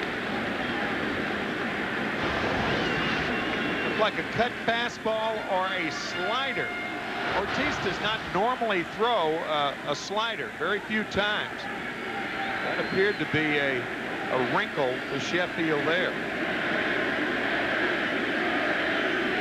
Tying runs are on the corner. And Sheffield has a few words for Jerry Lane, the home plate umpire. That's a key pitch right there, because instead of it being 2 balls and a strike, it's 1 ball and 2 strikes. Something you alluded to earlier, how Santiago is giving Lane a lane in which to call that strike. Teams complain all year, every year, about pitches like that the Braves get. Yeah, that's right. With Glavine and Maddox, and now a key one called against him. 1 ball, 2 strikes, 2 on, 2 out. 2-2.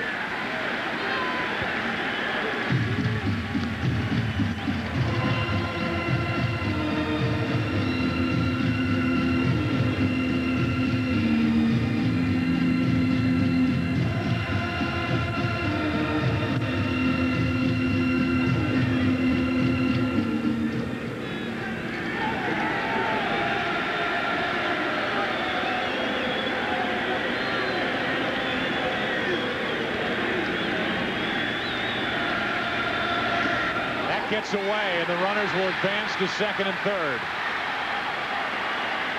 And it's a full count on Sheffield. That was a squirter that slid through the legs of Benito Santiago. Sitting outside, and he went after it the wrong way, and it hit the shin guard.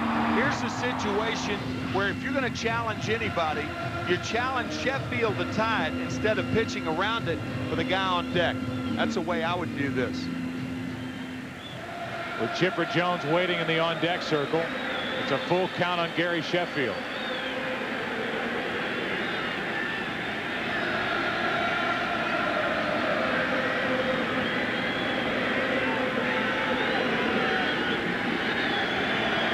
Base hit could tie it. The outfield's so deep that anything away from the infield would likely tie it. 3-2. That'll load him up.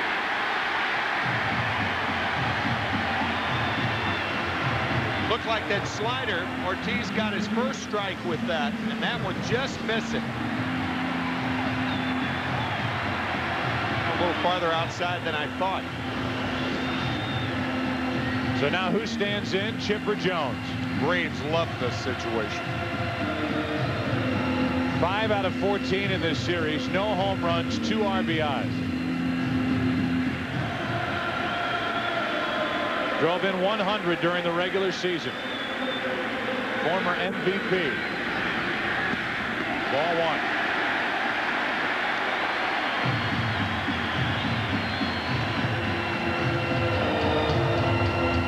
Jay Watasic getting loose for the Giants in their bullpen.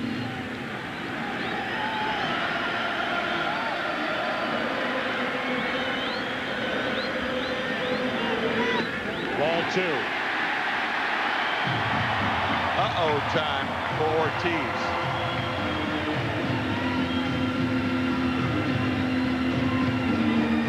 The David Bell error started this trouble.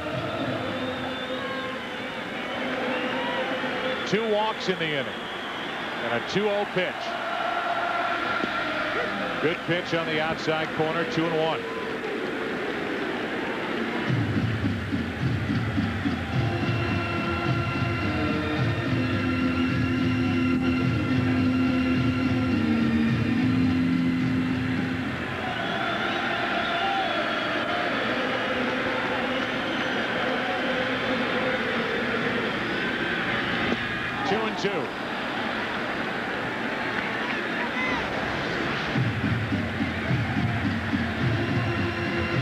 Just blew the fastball right by Chipper Jones. Bobby Cox doesn't see that happen that often. Chance for the Braves to tie it or take the lead. Bases loaded, 2 out, 2-2 pitch. To the shortstop, bad hop, and what a play by Aurelia. You won't see a better play in a tighter spot. This thing took a terrible hop, and Aurelia somehow came up with it, got to the bag, and the Giants hang on to their lead. Ortiz appreciates the hands of Rich Aurelia. Turning raw metal into pure gold isn't easy, unless it's Chevy Truck Month with $500 bonus. Week over? Let's go to Subway. Anything that's not round and greasy. How about a hot, mouth-watering Dijon horseradish melt or sweet onion chicken teriyaki? Say, look, man, thank you, Oh, boy. Uh-oh. For when you need it most. Uh-oh. Our longest-lasting Energizer Max ever. What was that? Energizer Max. Do you have the bunny inside? The Division Series on Fox is brought to you by Chevy Trucks, the most dependable, longest-lasting trucks on the road. By Energizer, do you have the bunny inside? And by Sprint, introducing PCS Vision. Clearly a whole new way to look at wireless. Why is positioning so important? If Rich Aurelia is not positioned properly, he doesn't have a chance to make this play. Or, I guess more fairly, the play would have been a lot tougher because he would have had to move to his left. But because he had the shoulder square, you can hear that's a football analogy. They talk about having the shoulder square. Well, he had his shoulder square to the ball. Bad hop, nice play. And here he is leading off, taking a ball from Chris Hammond, who's another good story for this Atlanta team. A record of 7-2 during the regular season. He's out of baseball for 2 years. And here he is. Look at the ERA, 0.95 in 63 games. It's a wonderful story. Did not pitch in 99, 2000. With the Reds, with the Marlins. Made this team out of spring training. He's fallen behind Aurelia 3-0.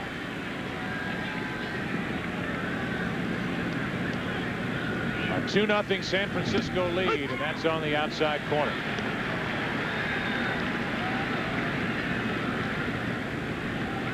Why Hammond in this inning? Bonds is due up third.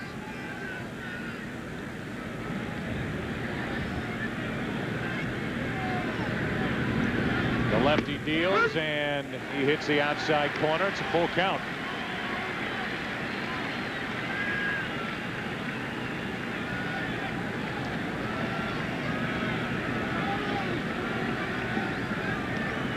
Two home runs for Aurelia, including a big 3-run shot last night in Game 4.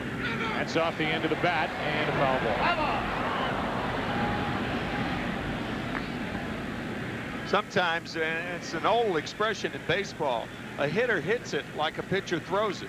The changeup, that's how it was hit, a changeup down the first baseline. Off the end of the bat. Obvious reason for that is Aurelia was fooled on the pitch and cued it foul.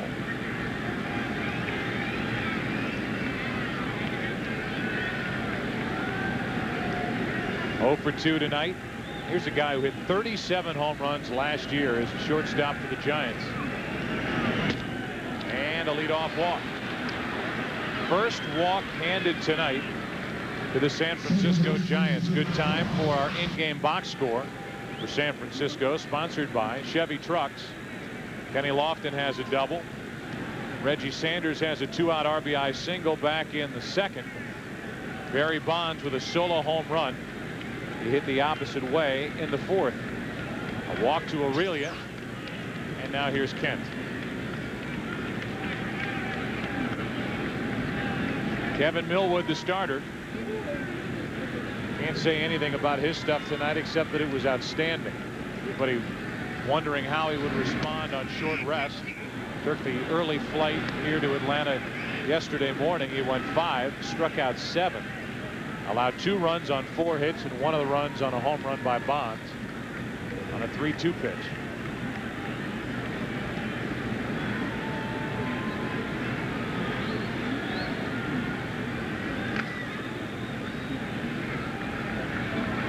Kent hitless tonight. 1 ball, 1 strike.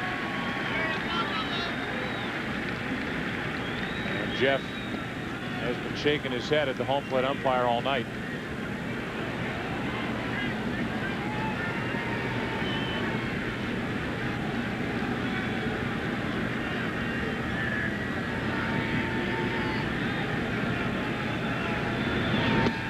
Good changeup, strike 2. Very good changeup. Chris Hammond, one of the few pitchers who can back those pitches up one after another. That's how good his arm motion is. And that's why he's been so successful this year at changeup. Guy in the Braves dugout who could do that. Named Glavine. 1 ball, 2 strikes. Kent strikes out. Back-to-back changeups. 1 out in the inning. The Bosch ball gets Kent. Throws it just like the fastball. You could almost see those fingers going up there. Julio Franco playing way behind the runner. You almost play with like there's nobody on base right here, because if Aurelia steals the bag, he's not going to do that. Then you walk Bonds. If you're Franco, you can go back. You don't even need to be that close.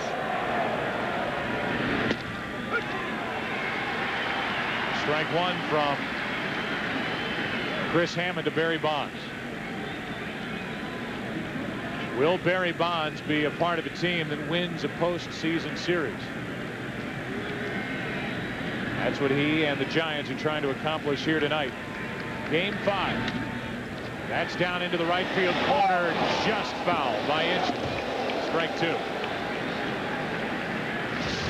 Back in the 4th.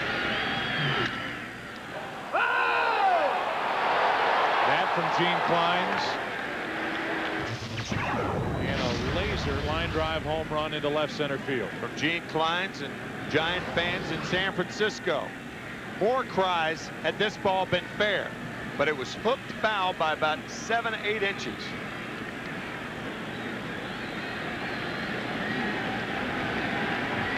Hammond wishing it foul. His wish came true. Bonds looking for his 3rd hit of the night. 1 ball, 2 strikes. We talked about what Barry Bonds has done in his team's final playoff game, season to season. So far, so good for Bonds. 2 for 2. Has scored both runs. 1 on, 1 out. Bonds got a piece to stay alive. All he was trying to do. First breaking ball Hammond has thrown. He threw the changeup that Bonds hit down the right field line. You rarely see Barry Bonds look that bad on any pitch. He doesn't look that bad, and there are very, very few check swings that Bonds takes. And as far as who gets the borderline pitch when Bonds is at the plate, more times than not, it's number 25 for the Giants.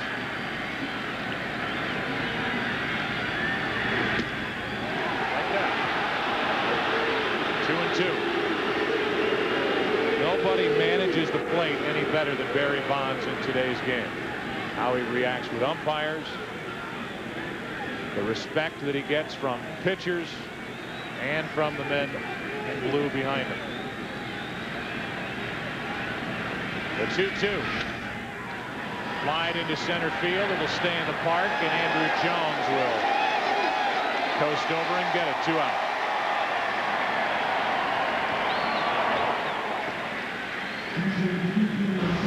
Great job in pitch selection by Javi Lopez and Chris Hammond. The high fastball, and Bonds is behind it. Varying the speeds. We talked about the changeup, the breaking ball, and then the high fastball gets him.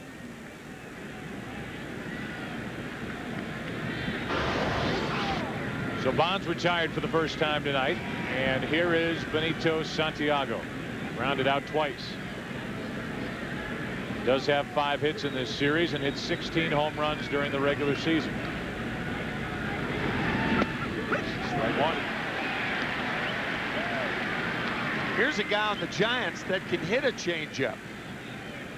He's probably the best right-handed off-speed hitter on the Giants. He has been like that since breaking in with San Diego back in 1987. Very good off-speed hitter.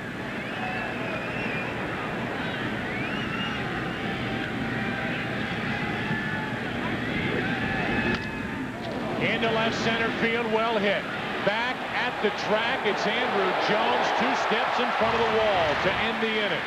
And again, another drive into the wind here at Turner Field. A leadoff walk. Hammond gets around it. We go to the bottom of the 6th.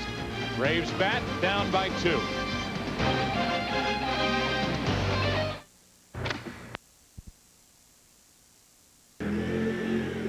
The Atlanta Braves are trying to get to the League Championship Series for the 10th time in the last 12 years. They're down 2-0 in the 6th inning of Game 5 to the San Francisco Giants. Andrew Jones first up, ball 1. The late inning relief corps for Dusty Baker is very good. This is an important inning for Russ Ortiz. 1 ball, 1 strike. Good sign for the Giants when Braves hitters are fouling the ball back the other way in predictable fastball counts. That's one of the gauges that you can tell your pitcher. You really, velocity is deceptive. Get the radar gun. It's how the hitters approach the pitcher. And a foul ball the other way is a good indication he's still throwing hard. 92 miles an hour, in case you're wondering. 2 balls and a strike.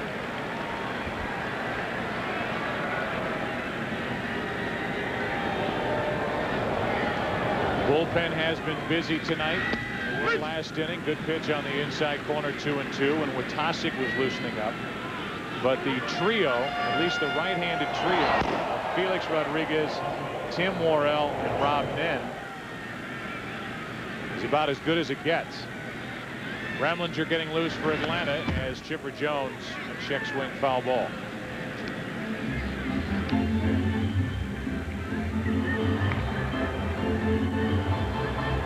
The Braves, the Giants, the Cardinals, the 3 teams left in the National League, had the lowest ERAs for their bullpenners this season.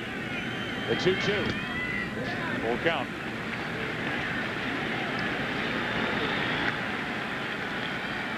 Ortiz has allowed only 2 singles, but he has walked 4.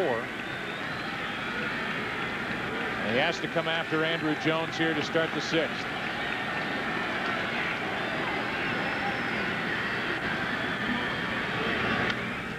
Popped up right side, foul territory. Benito Santiago just out of his reach.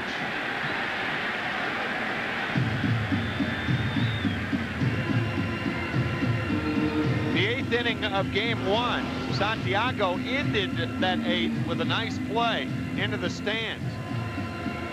I think his depth was fine there, but his windage was a little off. Going to his left, he appears to be okay. Right here, reaching over to the left. That ball fooled him. You mentioned the wind earlier. The wind could have taken that ball. The flag still blowing in toward the right field line.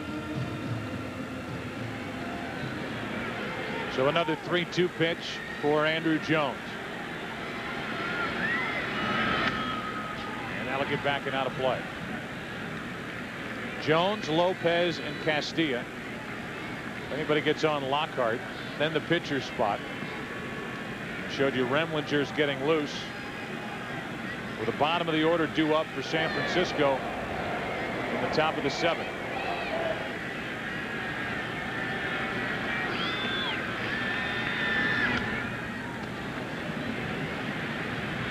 Another 93-mile-per-hour pitch, and it's still full.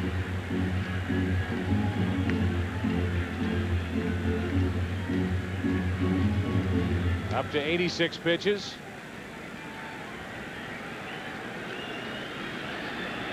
Four walks, 4 strikeouts will add to that total. Get it up in a hurry. 3 balls, 2 strikes.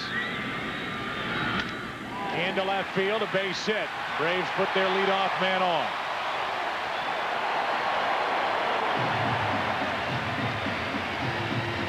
What a great at bat by Andrew Jones.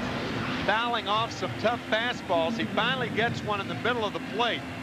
He didn't foul it off. Hits it hard to center to lead off the 6th.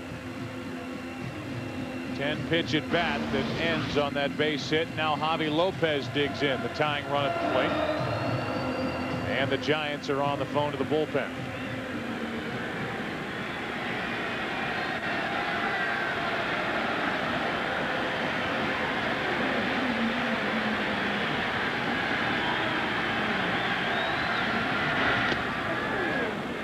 Javi pumping for his 3rd home run of this division series. Strike 1.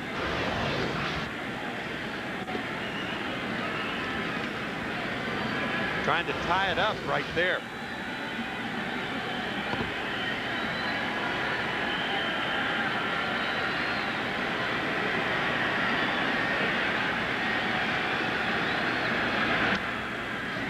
Popped up behind the plate, and it's back and out of play. Javi Lopez went deep in game 1.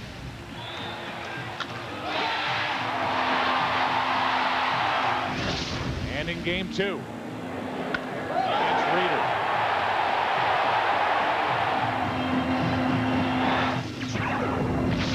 Set up here and no balls, 2 strikes. 1 to left field, 1 to center field. Javi Lopez, one of the stronger hitting catchers in the major leagues.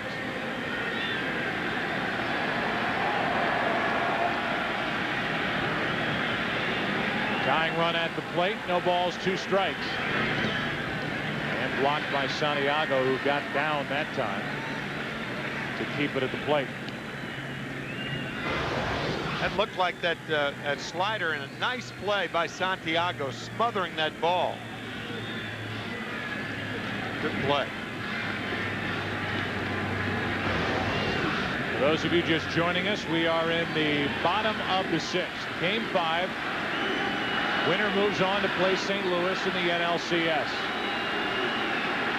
Giants lead 2-0. Tying run at the plate for Atlanta. 1-2 pitch. 1 away. And strikeout number 5 for Russ Ortiz. Boy, did he ever make a pitch when he needed one. He got the break to end the 5th inning with the bases loaded. The bad hop play by Aurelia. I mean, he makes a shredder of the outside corner. So now 1 on, 1 out for Vinny Castilla. If you are just joining us, the focus on Barry Bonds, and tonight 2 out of 3 with a single and a run scored, and his 3rd home run of the series, an opposite field line drive in the 4th. He has scored both runs tonight. Blocked by Santiago. Ball 1 to Castilla. He was lined out. Bounced into a force out with 2 on and 2 out to end the 4th. And is 6 out of 16 in this series. Felix Rodriguez and Aaron Fultz. Righty and lefty getting loose.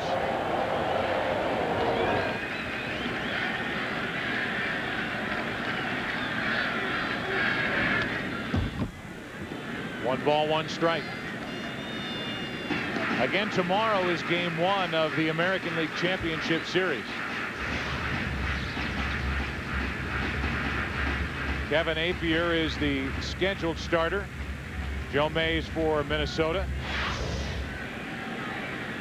And that'll be tomorrow night at 8 Eastern, 5 Pacific on Fox.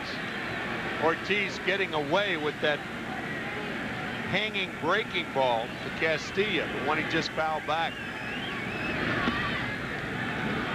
2 balls and a strike.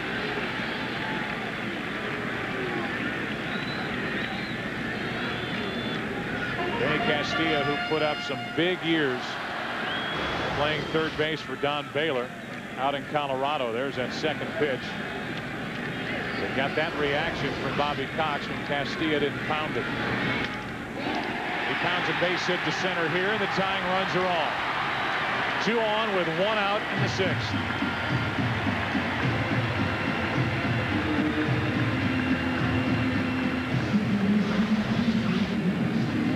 So a hit by Jones up the middle, and now good hitting by Castilla. Pretty good fastball right there. Kenny Lofton charging the ball to hold Jones to 2nd base.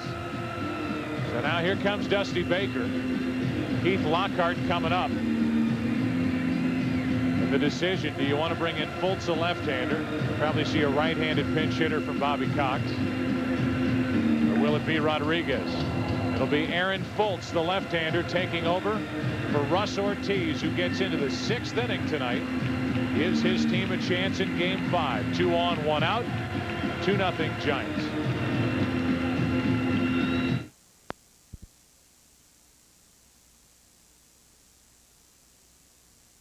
Giving up 2 hits in the 6th inning to put 2 on with 1 out, and he gives way to the San Francisco bullpen. And here's a guy who was shipped out to AAA early in the season. Got it back together somewhat. Aaron Fultz pitching with 2 on and 1 out in a 2-run game in game 5 of the division series. Dusty Baker telling us before the game that he would bring in Fultz knowing that Bobby Cox will make a move, and that's what Cox has done, bringing up the right-hander Mark DeRosa. The reason for that is the other left-hander, Scott Air, in the Giants bullpen, is not as effective against right-handers as Fultz. That's why Fultz is in there. That's outside, ball 1.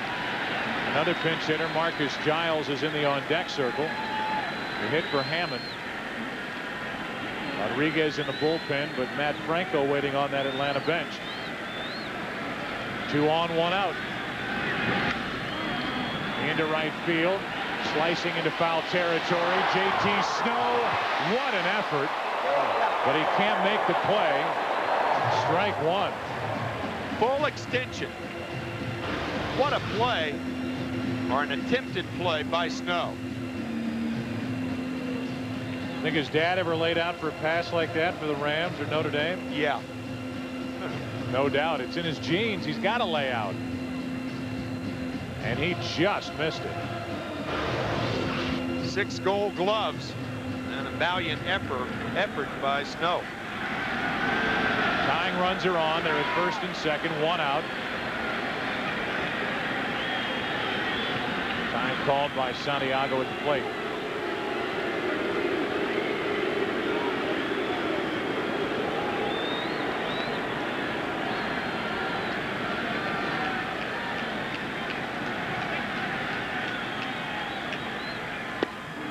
Good pitch down and away. Strike 2.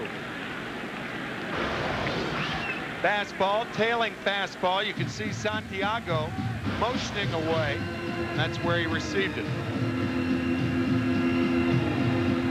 DeRosa, who tore tissue in his right ankle, was on the disabled list this season. And a key spot for Atlanta. 2 on, 1 out. Into center field. That's a hit. That makes it a 1-run game as DeRosa comes through in the pinch.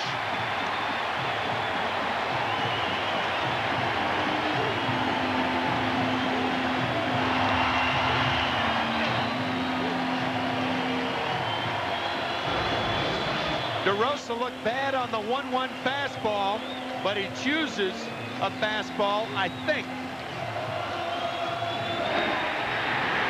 Fastball in a good location, but DeRosa had already seen it there before. And the Braves are on the board.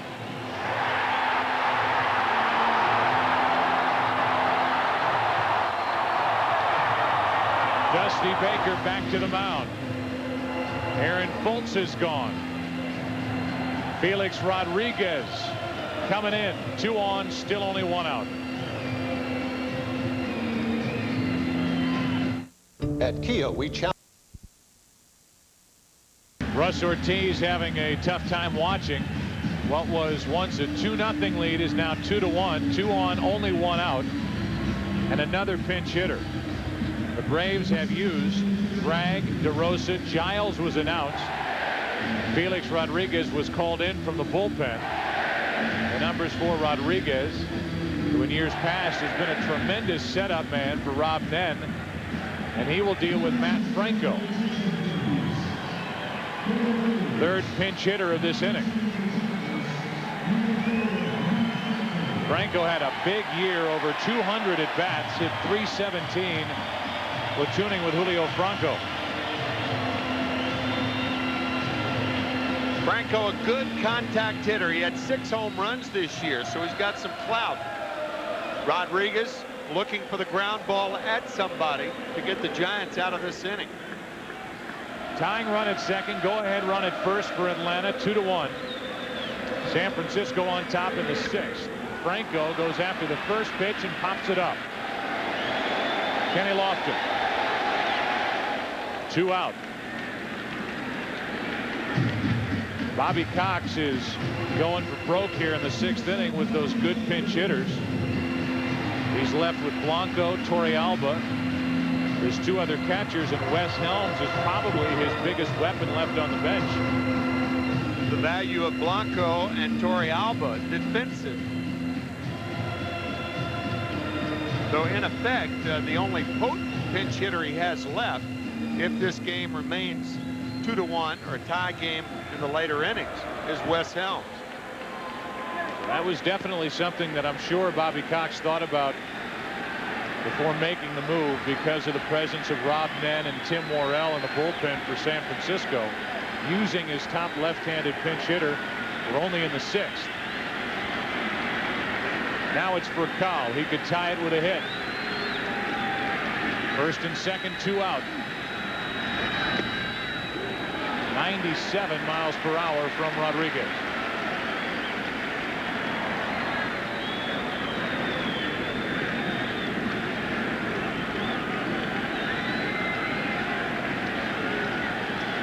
Furcal is struck out, grounded out, flied out.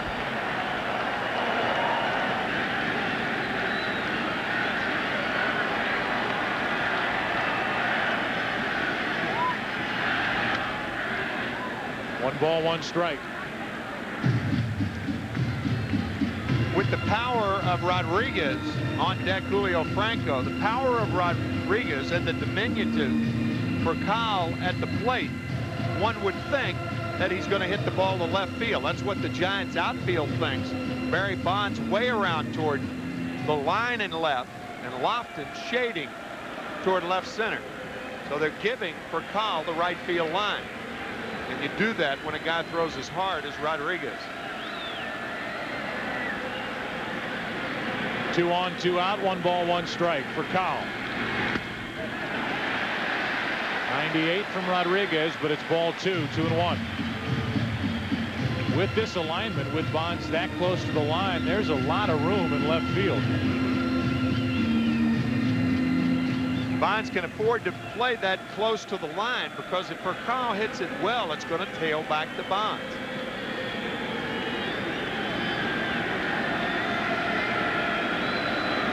Rafael Furcal trying to tie it with a hit.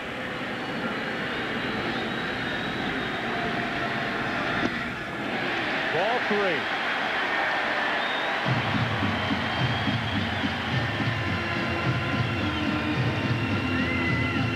Bronco waiting on deck.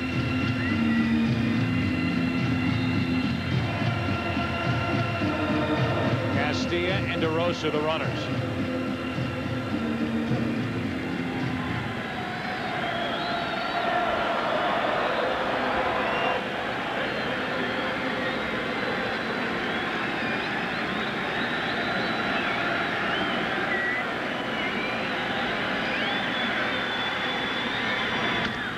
Into center field. Lofton is there. And the inning is over.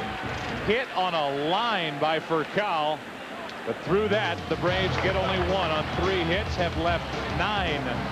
2-1 San Francisco after 6. Back after this from your local Fox station.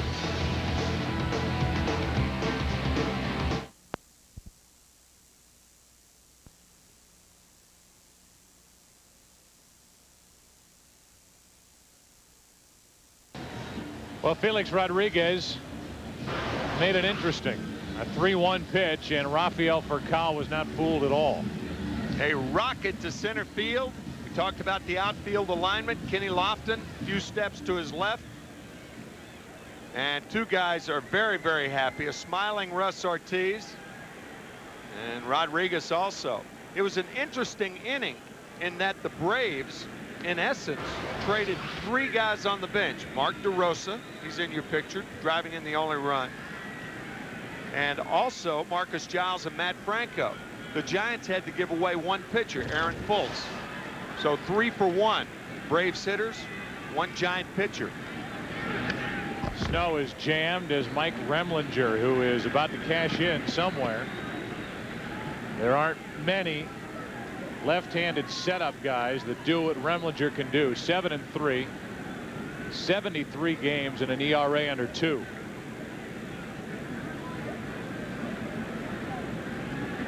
Left on base, the Giants 3, the Braves 9.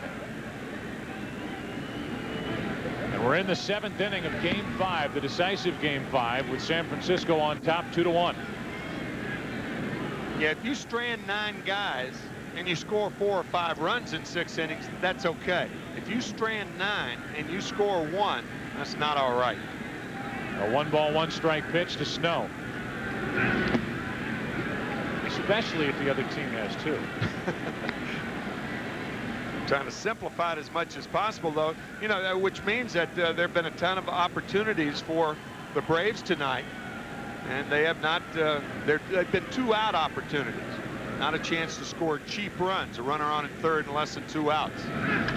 Snow hits one deep into right. A bounce off the track and up against the wall. That'll be a leadoff double for JT Snow.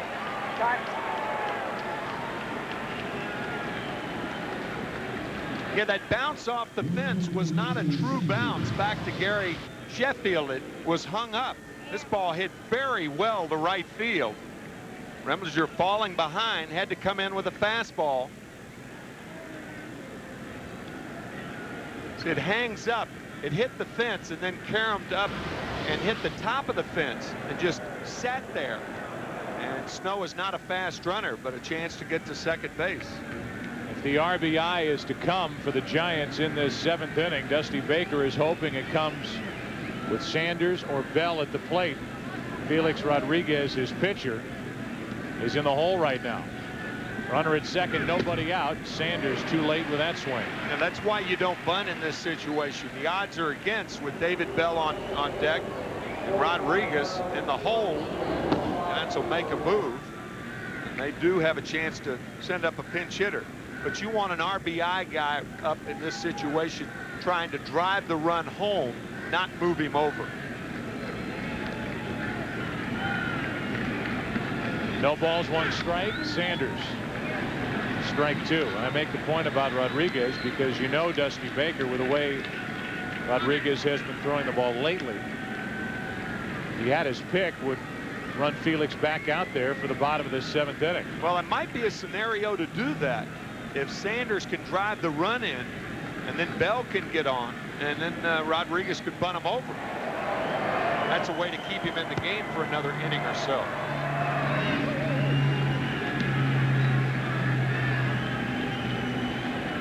Remlinger would love the strikeout.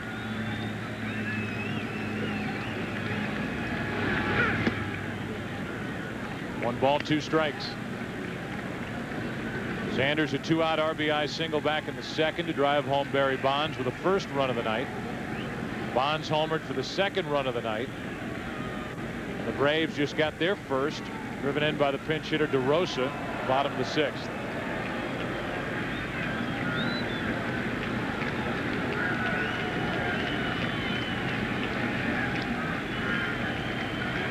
Leadoff double by Snow, and Sanders went after a pitch that was up. It stays 1-2. There are a lot of dry mouths out there. You can see Reggie Sanders trying to lick his lips. No moisture. Again.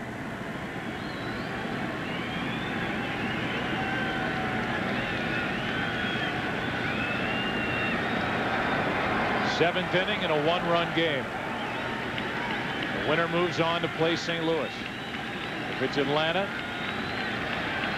it's here on Wednesday night. If it's San Francisco, it's in St. Louis on Wednesday night. Sanders almost walked into it. 2-2.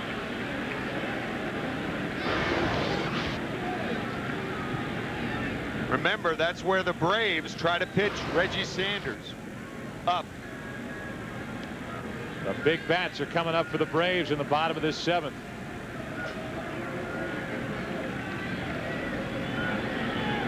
Bronco, Sheffield, Chipper Jones.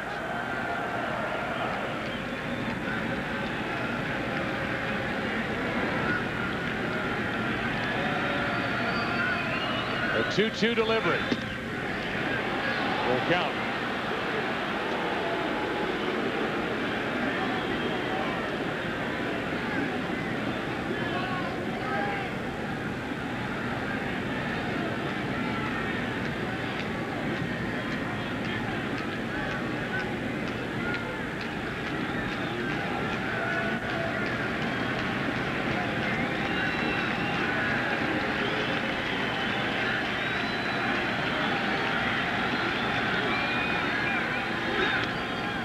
Sanders stays alive.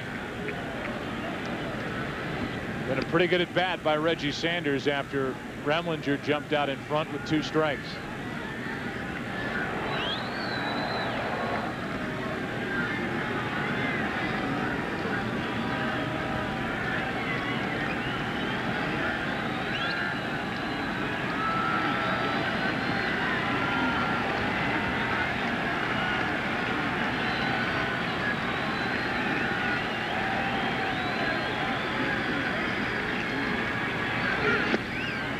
Two on with nobody out.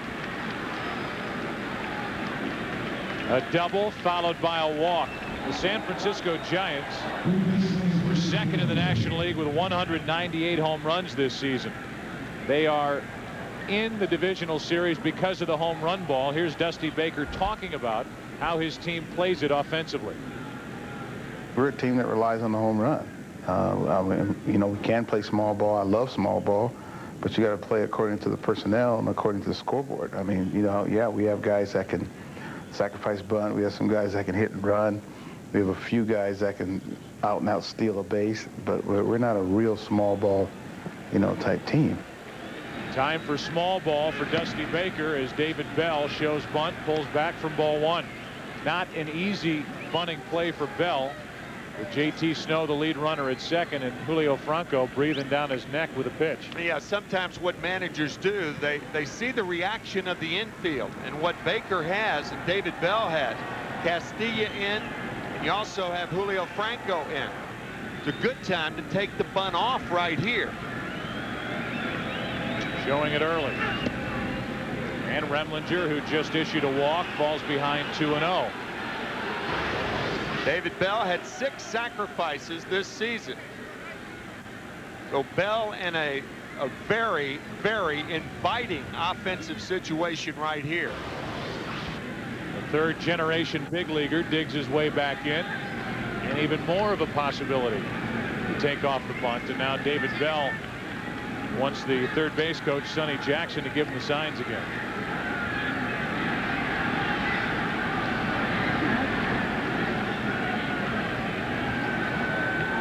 Does Bell get a chance to swing the bat? Are the Braves as sure that the Giants are bunting?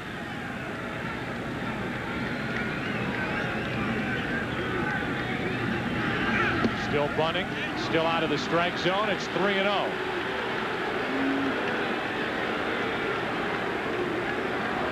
Uncharacteristic wildness from Remlinger. You know Bell's going to take another one, and he may take it by squaring around. Some pitchers, when they see a hitter square around, they become too antsy. Taking, and it's ball 4 to load the bases. A double, back-to-back walks. And the crowd here at Turner Field growing restless as the Braves' chances in this game 5 may dwindle if Remlinger can't start throwing strikes. Sean Dunston is going to come off the bench and bat for Felix Rodriguez, who ends up going 2/3 of an inning.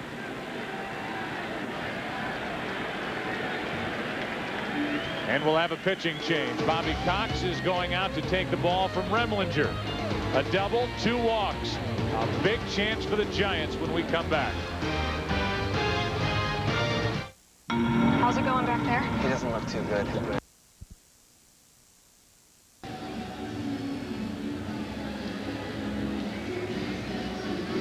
October's magical matchups continue tomorrow at 8 o'clock Eastern, 5 Pacific, with Game 1 of the ALCS. The Angels and the Twins, they begin their series right here on Fox. Then Wednesday, the NLCS will begin either here in Atlanta or in St. Louis. The winner of this game will play the Cardinals. And that'll begin on Wednesday night, 8 Eastern, 5 Pacific, on either Fox or Fox Sports Net. Check local listings for the game and channel in your area. Well, all Remlinger can do is hang his head after a double and 2 walks. And now Darren Holmes, another reclamation project for the Atlanta Braves bullpen, comes in with the bases loaded and nobody out. We talked about how Chris Hammond laid out years 99 and 2000. Well, Darren Holmes laid out last year, but the Giants with a terrific chance right here to take advantage of bases loaded, no out, and a tough guy to double at the plate. Sean Dunston was announced as the pinch hitter. He was pulled back when Holmes came in, and now Tom Goodwin is at the plate.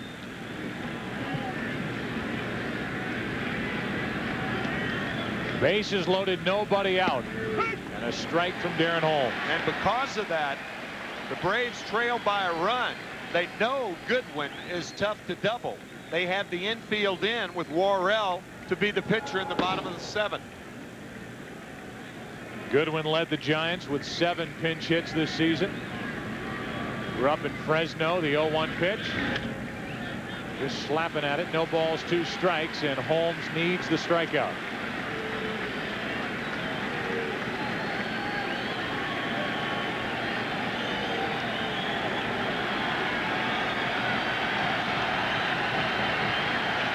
Kenny Lofton on deck.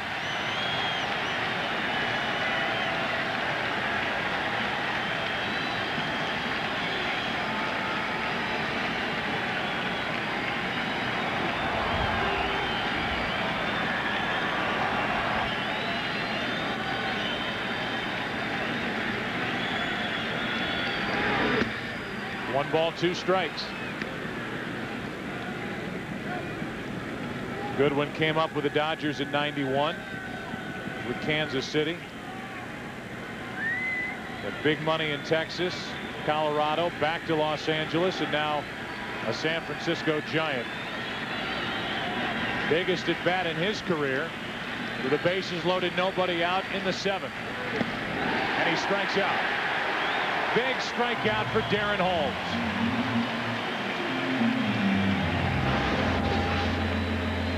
I should say so. After 3 fastballs, a good curveball gets Goodwin. Now the infield will drop back into double play depth, but a guy equally hard to double is Kenny Lofton. Lofton has a double tonight. 7 hits in this series. 1 RBI.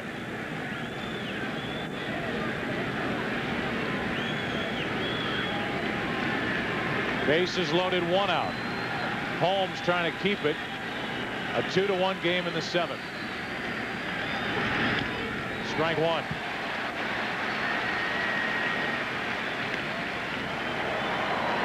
Holmes has done himself a favor by coming out of the bullpen throwing strikes. Leo Mazzoni asking for more work down in that Atlanta pen. Lofton with a golden opportunity for the Giants. 1 ball, 1 strike.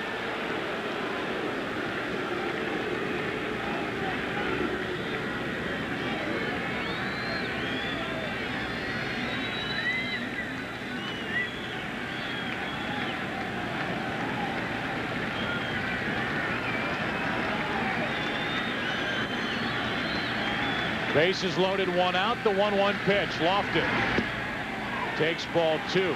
These leadoff hitter types can be tough with the bases loaded. Guys who have a good batting eye.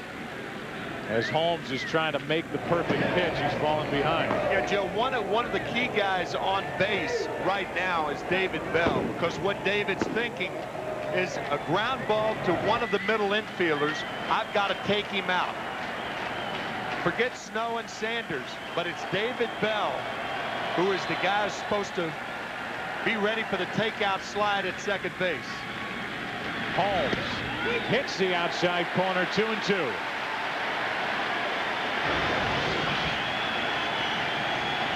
Good fastball on the corner.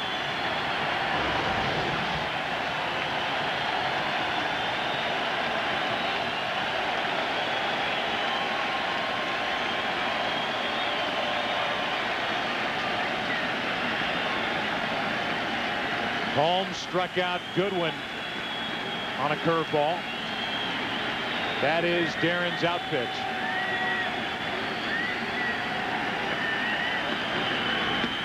Fastball misses, full count. John Smoltz is getting loose here in the 7th, along with Kevin Grabowski. But right now it's a battle between Holmes and Lofton.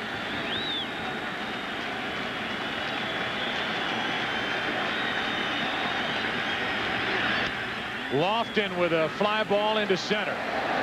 Snow will tag, come to the plate, score. Going over to third is Sanders, and it's 3-1 Giants. Kenny Lofton delivers a sac fly into center field, and the Giants get 1 run and have first and third 2 out. A lot of heat on Kenny Lofton after making very difficult pitches on him. Aaron Holmes comes back and hangs a breaking ball. Reggie Sanders alertly going to third base on the ball. J.T. Snow scoring easily. David Bell went halfway and then retreated to first. The Giants have their 2-run lead back. A chance to extend it for Rich Aurelian, whose biggest contribution tonight for the Giants has been with his glove. Bases loaded, shot up the middle off the bat of Chipper Jones back in the 5th. Took a nasty hop, went to the bag, tapped it, and the inning was over.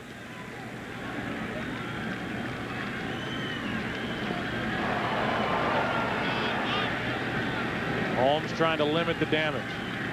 Done a good job so far as he gets strike 2 past Aurelia.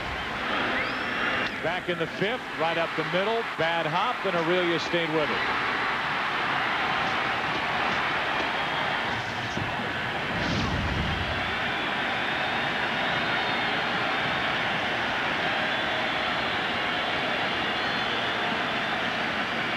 No balls, 2 strikes, 1st and 3rd, 2 out. Good work by Darren Holmes to keep it a 1-run inning. Struck out Goodwin, got Lofton on the sac fly, and strikes out Aurelia. Time to stretch. It's game 5. 3-1 San Francisco with the heart of the Braves lineup coming to bat.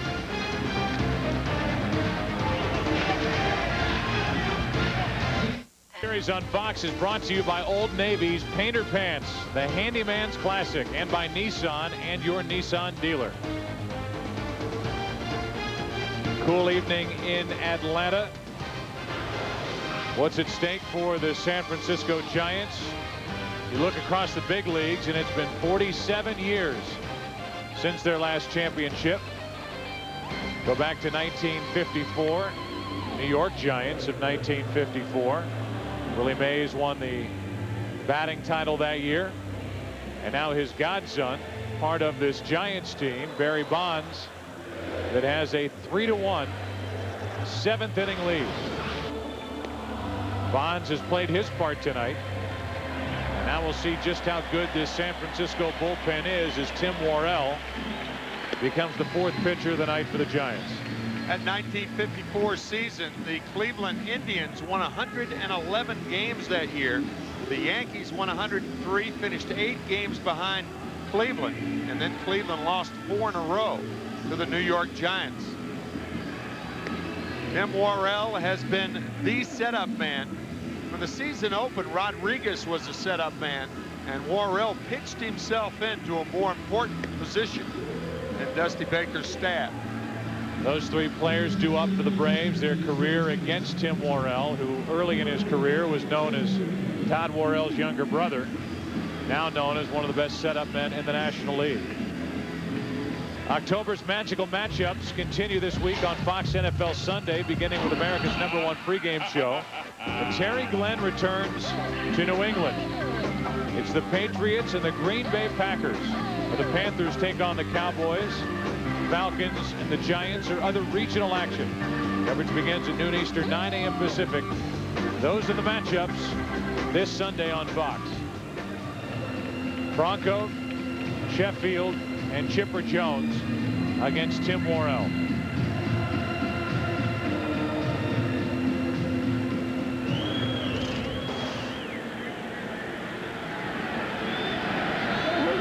Three to 1 Giants, bottom of the 7th.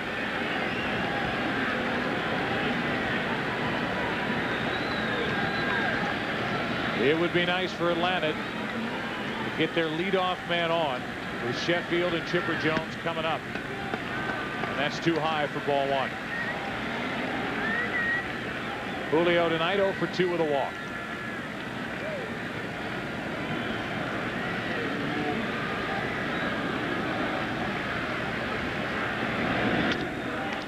Weekly hit to the right side. Worrell makes the play. Didn't panic after knocking it down, 1 out.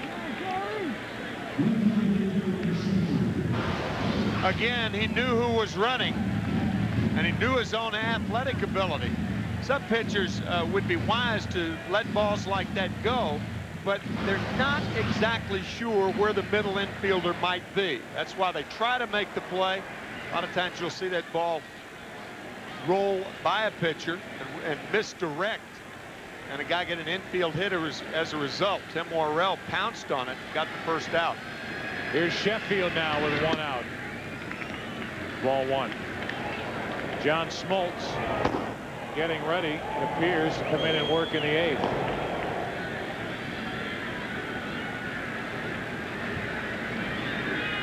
Worrell, who was a part of Game 1, a victory for San Francisco here in Atlanta, misses with ball 2.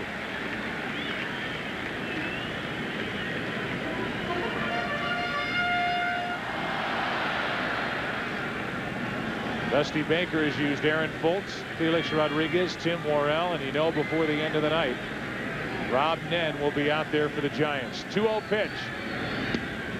3-0 with Chipper Jones on deck.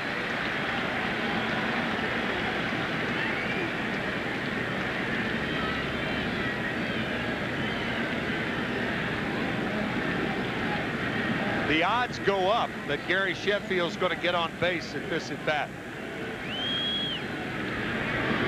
The reason for that, Worrell has to throw a strike. Sheffield knows what's coming. When Sheffield knows what's coming, his chances of putting the good part of the bat on the ball much better than most hitters. Was only hit in this series a home run against Tim Worrell. The 3-1 pitch. And Sheffield doing what Lockhart didn't do earlier and taking.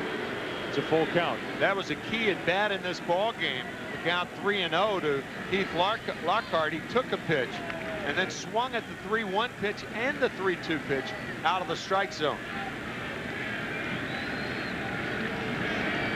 That inning ended with the bases loaded and that play up the middle by Aurelia.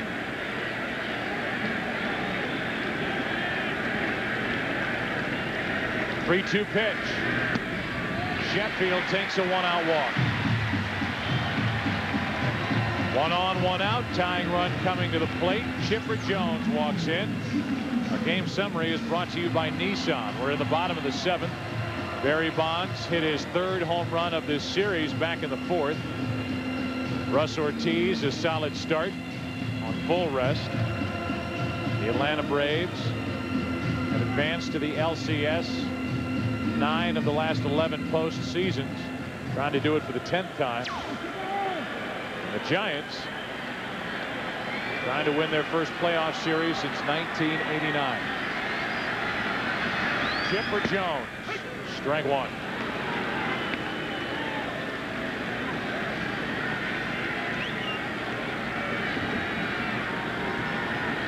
Jones, no home runs in this series, 1 hit tonight. 5 out of 15. The 26th during the regular season. JT Snow out at second, safe at first. There are a few first basemen who are not fast but are quick like JT Snow. His first 2-3 steps toward the middle of the infield, very quick. Quick hands, quick feet, 1 out.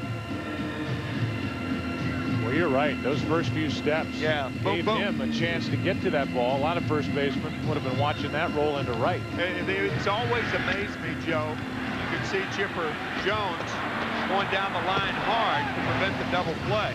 Guy, that'll break the tension. Yeah. It's always amazed me how a guy can blow that big a bubble and have that quick a feet. I was going to say that. Here's Andrew Jones now. Jones represents the tying run at the plate. 1 on, 2 out. Jones a single tonight. He also has not gone deep in this series.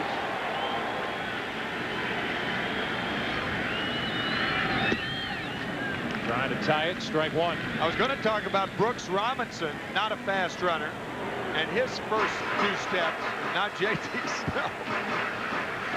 And here it is right here.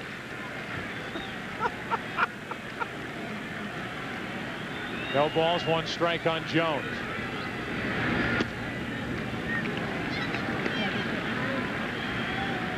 Andrew Jones during the regular season was 9th in the National League with 35 home runs.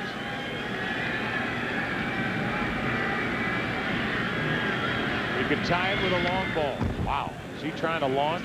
Strike 2. He was on that one. I mean, his eyes lit up. Again, Santiago sitting outside in that slider. The most dangerous pitch, in my view, for a long ball. That one backed up right in that sweet zone for Jones. He fouled it back. Trying to figure out Tim Worrell. Worrell trying to pitch around a 1-out walk.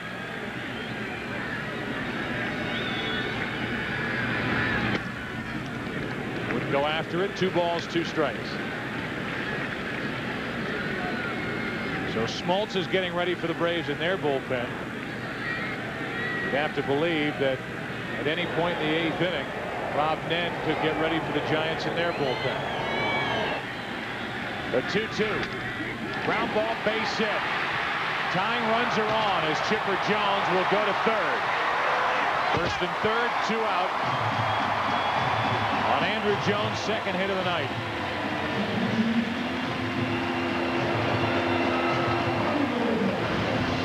Bobby Cox telling us before the game that Andrew Jones is at his best doing that. Get the ball the other way, especially with 2 strikes, shorten your swing. Jones moving to third easily.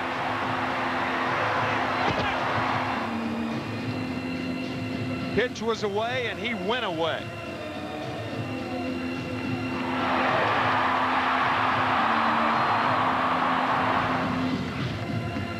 So now Righetti out to talk to Tim Worrell, with Javi Lopez digging in at the plate to go-ahead run. Well, what did you decide? What's the most memorable moment in Major League Baseball history? Tune in to the pregame show prior to Game 4 of the World Series to see the winner of the MasterCard Presents Major League Baseball's most memorable moment. Live on Fox, 8 Eastern on Wednesday, October 3rd before Game 4.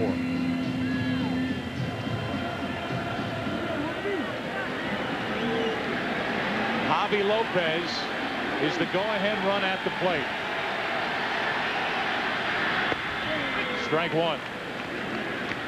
That slider again.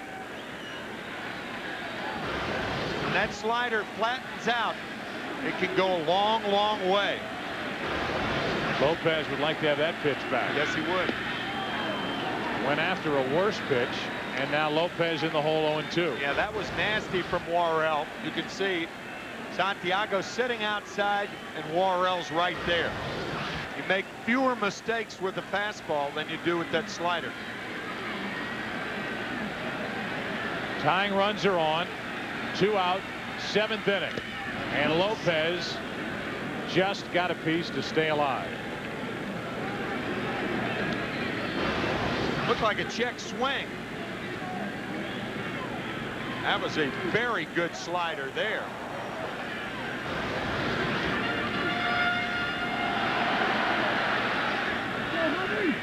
That's the thing. 0-2. If you miss, if you're a pitcher, you miss away.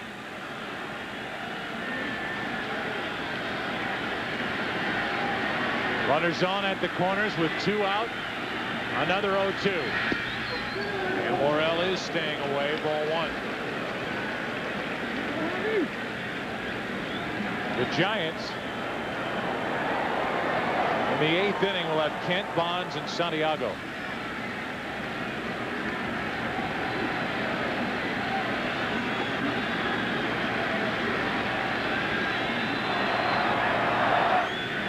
Worrell steps off.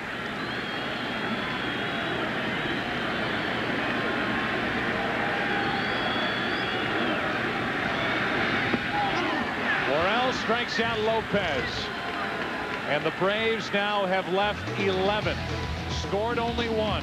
And after 7 in Game 5, trailed by 2.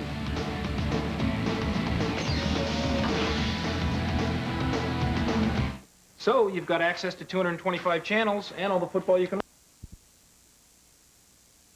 Blanco shows off that arm twice. still a 2-run game.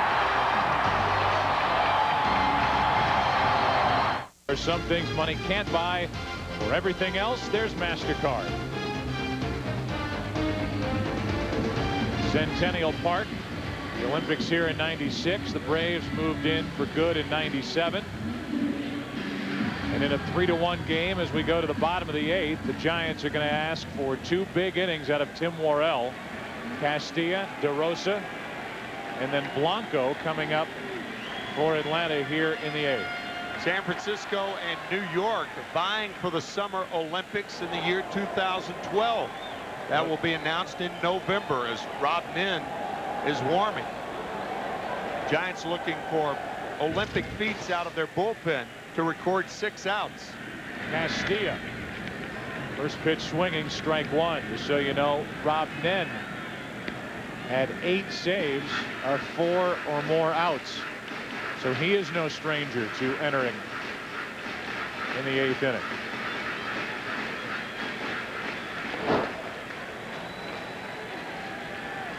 Vinny Castilla, a base hit to help the Braves score their only run back in the 6th. Driven in by DeRosa, who's on deck. 1 ball, 1 strike. Talk about a save coming really before the 9th inning. Tim Worrell worked his way through the 7th against the heart of the order for Atlanta, allowing a walk and a hit, but getting out of it. Castilla way out in front, strike 2.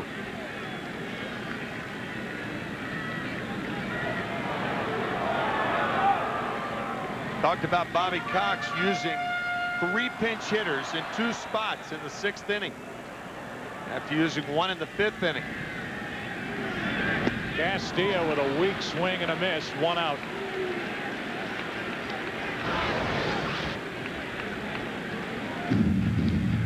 Not a good at bat by Vinny Castilla. Mike Scioscia, Ron Gardenhire will guide their teams into the ALCS beginning tomorrow night at 8 Eastern, right here on Fox. The Anaheim Angels have never been to the World Series. The Twins with 2 titles. And it is a Cinderella story for both participants in the ALCS. Last time the Twins were in the World Series against these Atlanta Braves, 1991. The starter of Game 7, John Smoltz, against Jack Morris in one of the great World Series performances ever. Jack Morris pitching 10 innings, and the Twins winning 1-0. And your dad with one of the great calls ever when Kirby Puckett hit a 3-0 pitch out of the ballpark in Game 6. Jack saw the ball disappear and said, "We'll see you tomorrow night." Here's the 1-1. DeRosa into left center field, going to get it. Bonds. He can still move.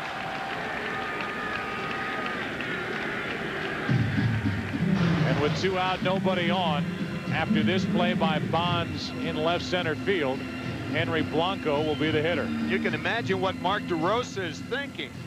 Hit a ball that hard in the gap. That ball's got to fall, but it didn't. And you're right, Bonds can still move. So now, because of that 6th inning action, Bobby Cox is left with a bench of Torey Alba and Wes Helms, having to use Blanco when he brought Smoltz into the game in the 8th.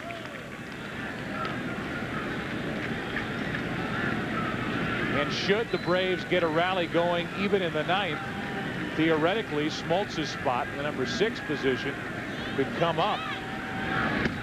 There are only 2 hitters left on the bench. Wes Helms is by far the bigger threat of the 2. 2 balls, no strikes on Blanco. The former Milwaukee Brewer, who was brought here to catch Greg Maddux, among other things.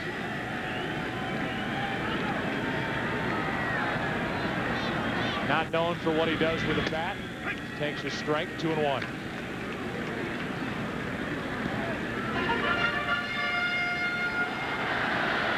John Schuerholz watching as Blanco, who hit .204 during the regular season, tries to extend this 8th inning. It's out of play. 2-2.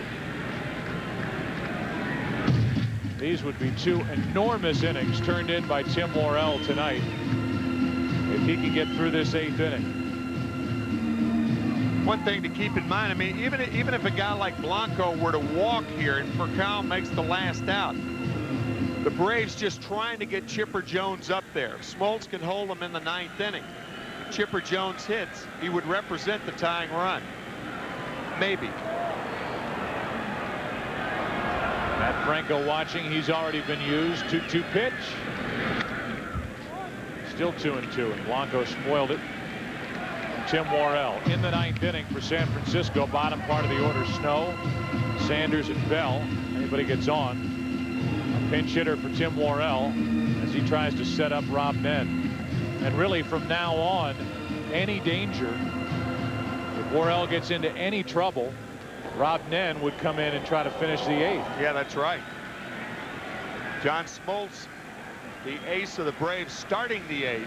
Nen would be in here. Blanco gets on. Two big innings by Tim Worrell. He goes through a scoreless 7th, a 1-2-3-8. Smoltz will head back to work as we go to the 9th. 3-1 San Francisco.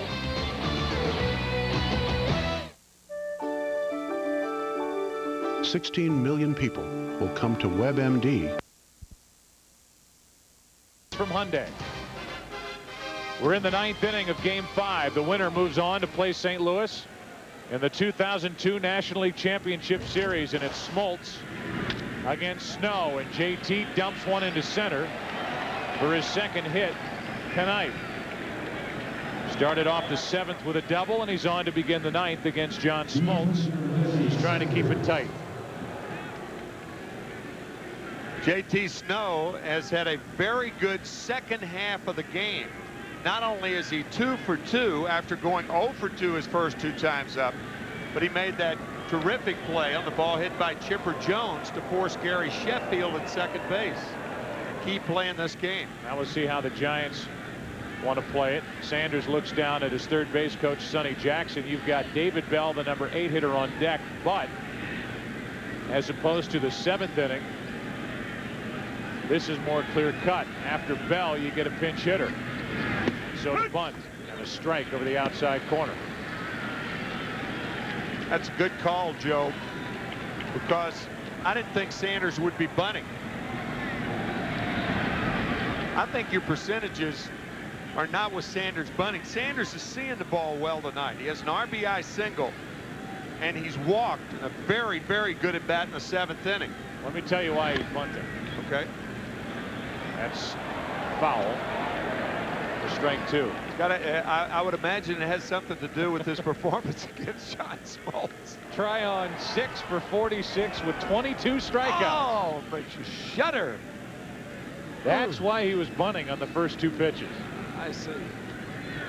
Now, all bets are off. He's in line for strikeout number 23. Well, Smoltz could do that to right-handed batters. I mean, just turn them inside out.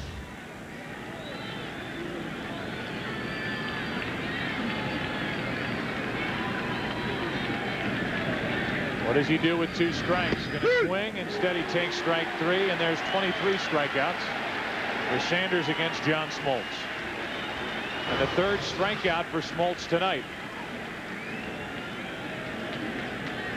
National League hitters this season have been saying, how in the world can you throw that hard and have that type of control? Unhittable, that 0-2 pitch. Now it's David Bell, and we'll see. You know, the Giants could do a number of things here. They could start the runner. They could bunt with Bell. They're going to pinch hit anyway and hope for a hit out of either Shinjo Martinez or Pedro Feliz, who they have left on their bench. Or do they swing with David Bell with a runner at 1st and 1 out? Even though they talked, Bell's still looking down at Sonny Jackson. Well, even though they've talked, I think the reason David is doing that is allowing Sonny to make the move and make the sign to JT Snow at 1st base. He is going to bunt. And he pulls back from a nasty breaking ball. Yeah, I don't agree with this. I mean, bunting with Sanders is one thing, but a one-out bunt with a regular player, no way. I mean, David Bell bunt him over for Ramon Martinez. I mean, when you're talking about percentages are much better hitting and running here, allowing Bell to swing the bat. I mean, you've got a 2-run lead. No, Dusty is trying to tack on, but a one-out bunt, I don't think the percentages are really with the Giants. It might work out, but percentages. Robb Nen still getting loose. He'll pitch in the bottom of this 9th against the top of the lineup. Greg Maddux, we showed you, at least standing and thinking about getting loose for the Braves in their bullpen. Now they're going to let Bell swing, and he takes strike 2. Remember, Greg Maddux had a save, his only save in his career, in the 1998 League Championship Series against the San Diego Padres, Game 5 in San Diego. Could be the last night in a Braves uniform for Greg Maddux. Bell checked his swing. And you look at where these Braves are. John Schuerholz has done an amazing job of refilling the talent, trying to put the pieces together to keep this team competitive year after year. But if the Braves don't win tonight, they will have lost 4 of their last 5 postseason series. They have only the 1 World Championship in '95 to show for this great run. And next year they could take on a very different look without either Maddux or Glavine, or who knows, maybe both. Smoltz will be there, but will he have anybody to save next year?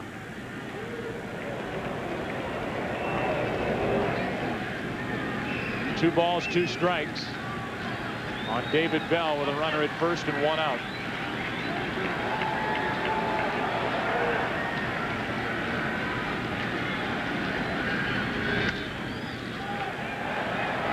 That'll play. DeRosa. Foul ball, 2 out. And now Ramon Martinez will walk in off the bench and bat for Tim Worrell, and there haven't been 2 bigger relief innings for the Giants lately than Tim Worrell, probably his 2 most important innings of his big league career. This game characteristic of what it means to either team. The loser goes home, the winner advances. For the Braves, they have had 8 different 9th place hitters, and the Giants have had 7. Ramon Martinez the latest for San Francisco, and he takes a strike. So the 9-hole tonight has seen 15 different players for both clubs. Most pitchers, the others pinch hitters.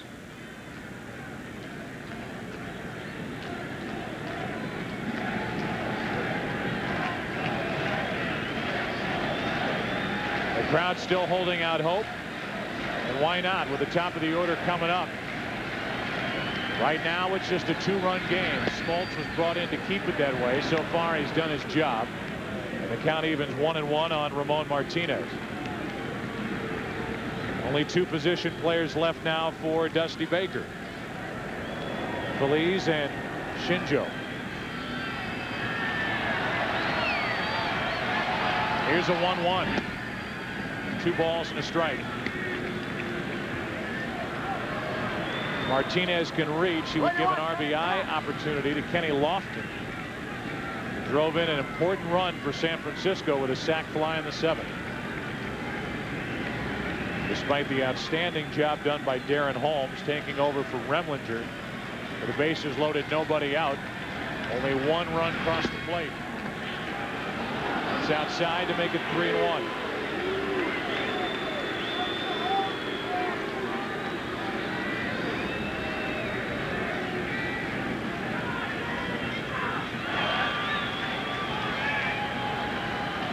Darren Holmes and John Smoltz. Runner at first, 2 out, 3 balls and a strike. And that'll put 2 on with 2 out. A hit and a walk in the inning. And Bobby Cox is questioning the strike zone of Jerry Lane.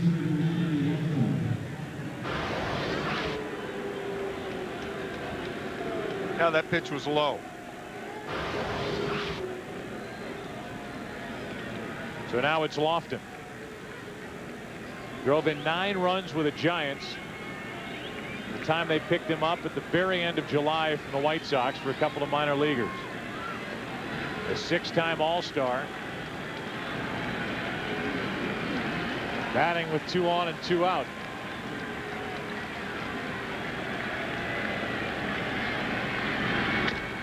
To the left side, going to be tough for Furcal.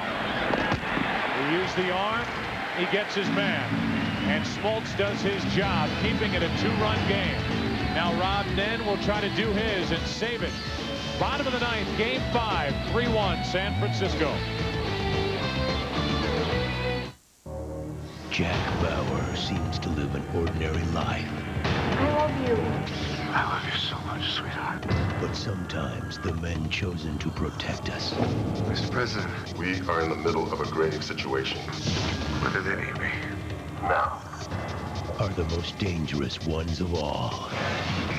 Put it down! This fall, an unimaginable threat. The only way to assure the safety of your people is to call off the planned attack on mine. An unstoppable man. Look, once I'm in, keep everybody at a distance. So closing out games, we'll try to save this one for the Giants, and in particular Russ Ortiz, who could win his 2nd game of this division series. The numbers during the regular season, including 43 saves and an ERA of 2.20. He has his work cut out for him here in the 9th. 3-1 San Francisco.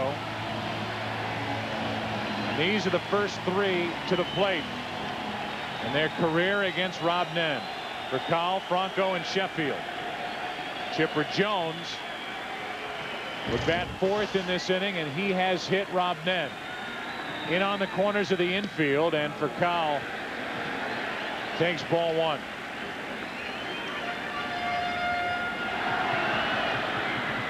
Hitless tonight.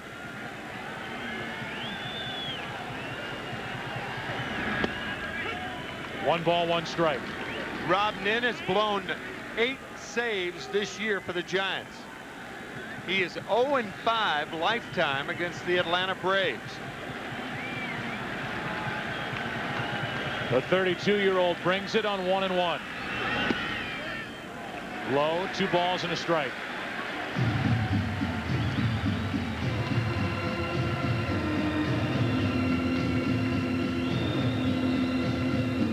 You wonder what must be going through the mind of Barry Bonds, who has been on a team with a 2-run lead in the 9th inning against the Atlanta Braves. 10 years ago, was scored 2-0 in the bottom of the 9th when Doug Drabek took the mound. John Smoltz starting that game, and the 2-run single off Stan Belinda. Furcal takes his strike, and it's a full count. Oh, man. Braves have to be happy with that. Or the Giants have to be happy with that. Furcal tried to duck under the fastball, but didn't. 3-2 pitch.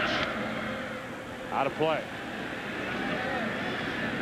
Barry Bonds in his career has never been on a team that's won a postseason series. 0 for 5 coming into this battle against the Atlanta Braves. Not only could his team win, but Bonds, with 3 home runs in this series and a big one tonight, scored 2 of the 3 San Francisco runs. 3-2 pitch. Furcal. What a pick by Jeff Kent. 1 out, no. Safe at first as the throw pulled snow off the bag. The speed of Furcal played a role in that, because Kent took care of the hard part, and they're going to give Kent an error on this play. I don't agree with that, but it's a moot point because the Braves have what they want. Jeff Kent in his haste, and you're right, great play to come up with the ball, and now the speed of Furcal causes the bad throw.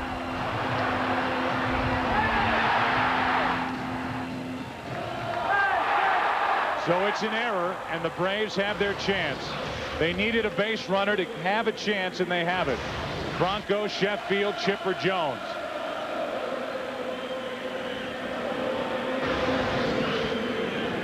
Saw the play at first base. Franco comes up empty. Looked awfully close. The foot of J.T. Snow trying to drag it along the bag as he fell off for the wide throw from Jeff Kent.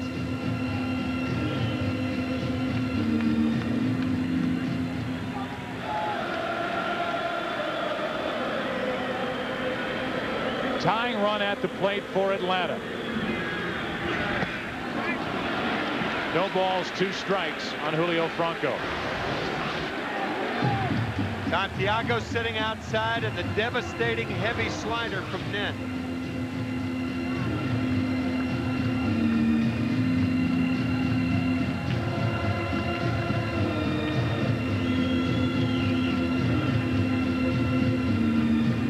That's what Robb Nen did during the regular season against the Braves. 1 save, 2 blown saves. For Collins running on ball 1 to Julio Franco. Let's go back to that play to start the inning and look at Snow on the bag or off the bag. Looked to me like his foot was still on the bag when he made the catch. I thought it was off. Very close. Talked about Snow's quick feet. Athletic feet at that. A stolen base for Fakal, important to take the double play out of order. Sure. In a 2-run game as Franco goes after a high delivery and fouls it straight back. Still 1-2.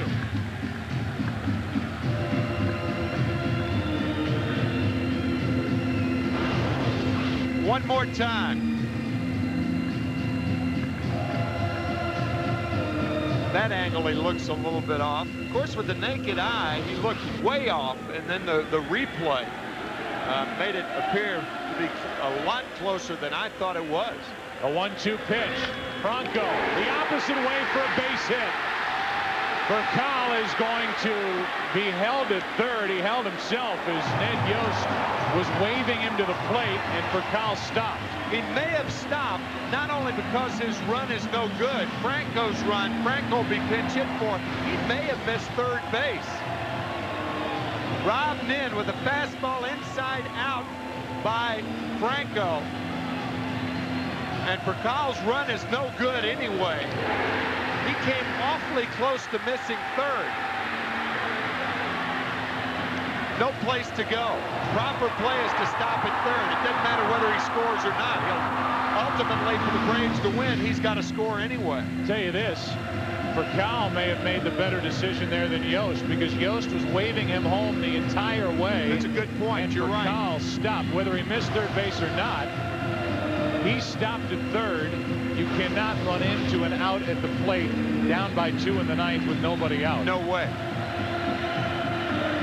Now it's Sheffield, who bounced into a game-ending double play in Game 1 against Robb Nen, representing the tying run in Game 1, representing the go-ahead run here in Game 5.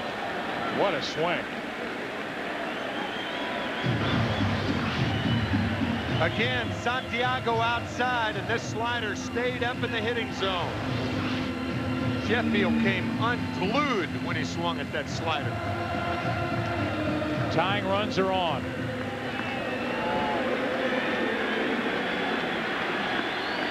First and third with nobody out.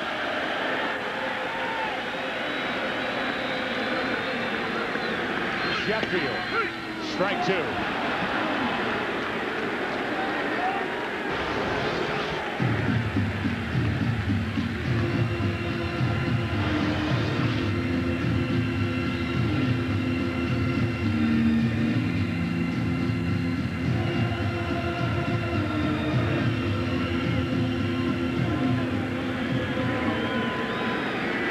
Sheffield's only hit in this series a home run.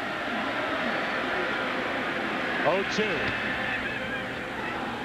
Foul ball.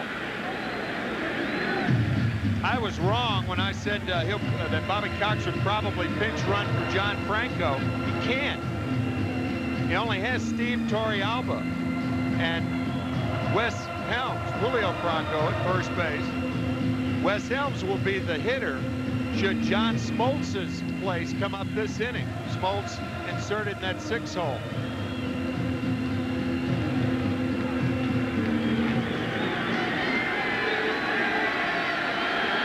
Potential winning run at the plate for Atlanta. First and third, nobody out. 0-2 pitch from Nen. 1 out.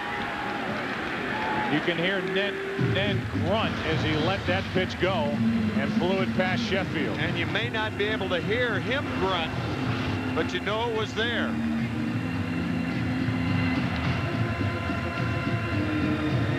And now Chipper Jones. JT Snow trying to get a sign from Dusty Baker as to where do you want me to play him? Hold him on and stay on the line to prevent the double? Dusty Baker says yes.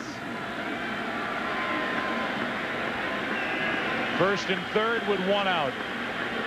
Chipper Jones. Strike 1. These two teams played a suspended game this year, and it was Chipper Jones who drove home 2 runs with a hit off Robb Nen to tie the game 3-3. A game that was never finished. To the right side, Snow tags the bag for 1. The rundown, second out, double play, and the Giants are going to the NLCS. A smile from Barry Bonds. And the San Francisco Giants have quieted this crowd at Turner Field by turning the double play, ending the threat, and winning the game. Game 5 here in Atlanta. JT Snow, prior to that ground ball, looking at Dusty Baker, asking, where do you want me to play him? Baker said, play him on the bag and guard the line. Benefits for the Braves and to the St. Louis Cardinals. You can unpack your bags because the Giants will be going to St. Louis tomorrow morning.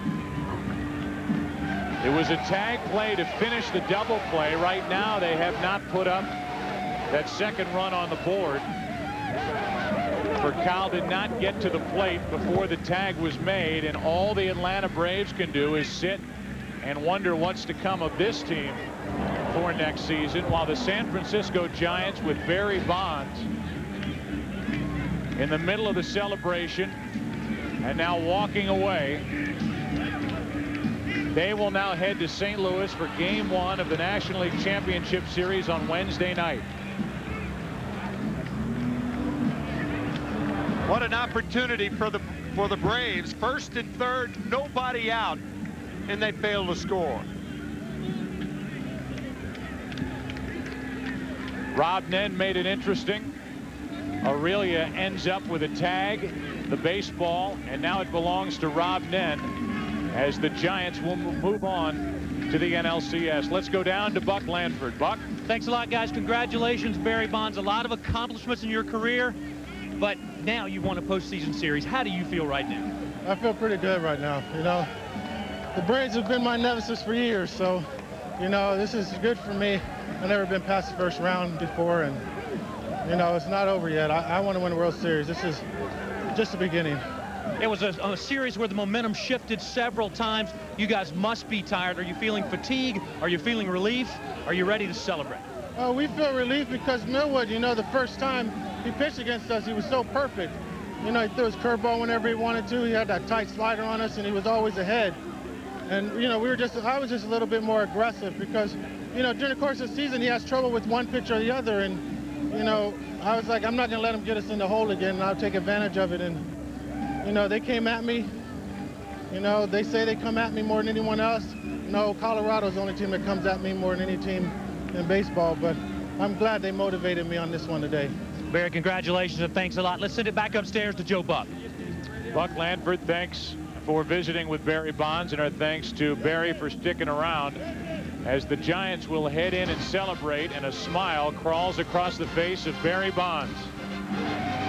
Joe, I gave you the wrong information. It was me that said the run didn't score. It did score. It's a 3-2 game, a moot point, because happiness in the city by the bay.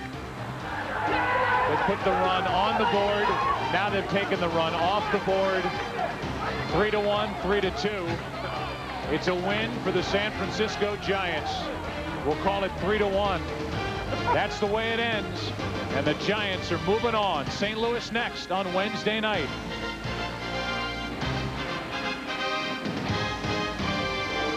We'll take a break. Jeannie Zelasco and Kevin Kennedy coming along after the commercial. The final congratulations to Barry Bonds and the San Francisco Giants.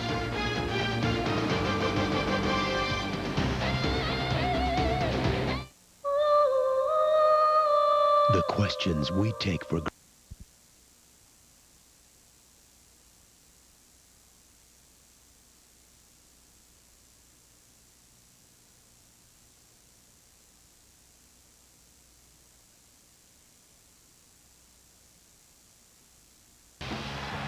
The final out from Atlanta. Final 2 outs, Jeannie. Final 2 outs. Official run, I don't believe, scored. I don't think for call crossed home plate. It's a moot point. 3-1 ball game. It's all over. Barry Bonds being very personal and friendly. They went after him, Jeannie, tonight. Millwood did go after him with a good 97 fastball. And Barry Bonds took that thing into the left center field seats. 3 home runs in the series. Scored the first couple of runs. How about Peter McGowan? Yeah, and for the first time, by the way, in his career, Barry Bonds won a postseason series. The reason for the big smile, and for the record, when the Giants left the Bay Area late Sunday night, they packed for 5 days, planning on making that trip to St. Louis. Positive.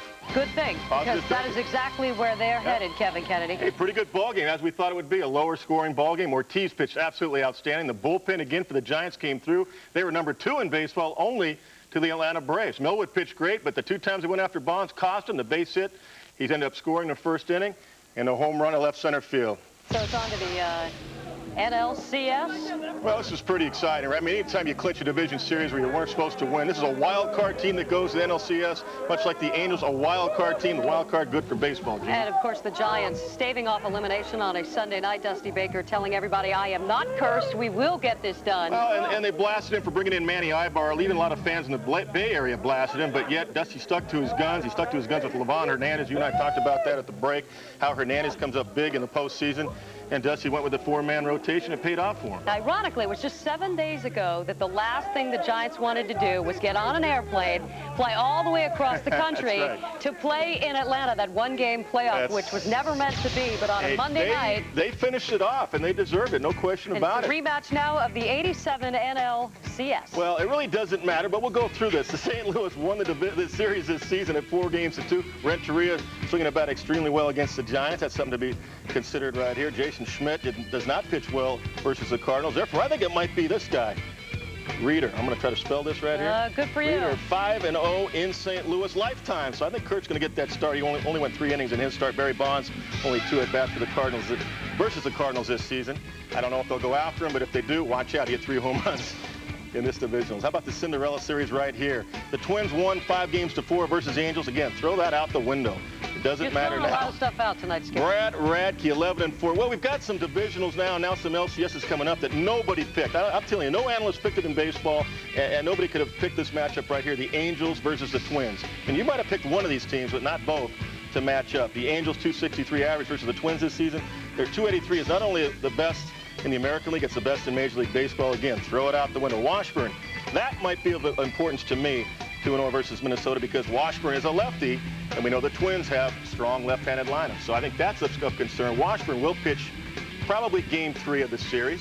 It looks like Kevin Apier will go Game 1 tomorrow night versus Joe Mays. No concern to us. A big Tuesday night. The Cinderella story, the October magical matchups, they just keep coming. ALCS, game number 1.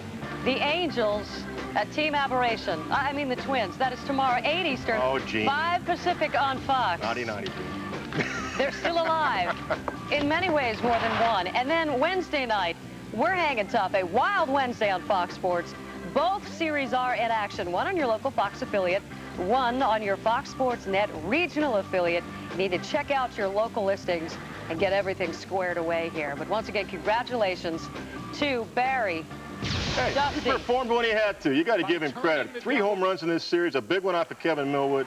He did the job, and he goes to the NLCS. And the Giants making their first trip to the championship series since 1989. For Kevin Kennedy, I'm Jeannie Zelasco. The magic continues to unfold. Cinderella story tomorrow night on Fox Sports. We'll see you right here.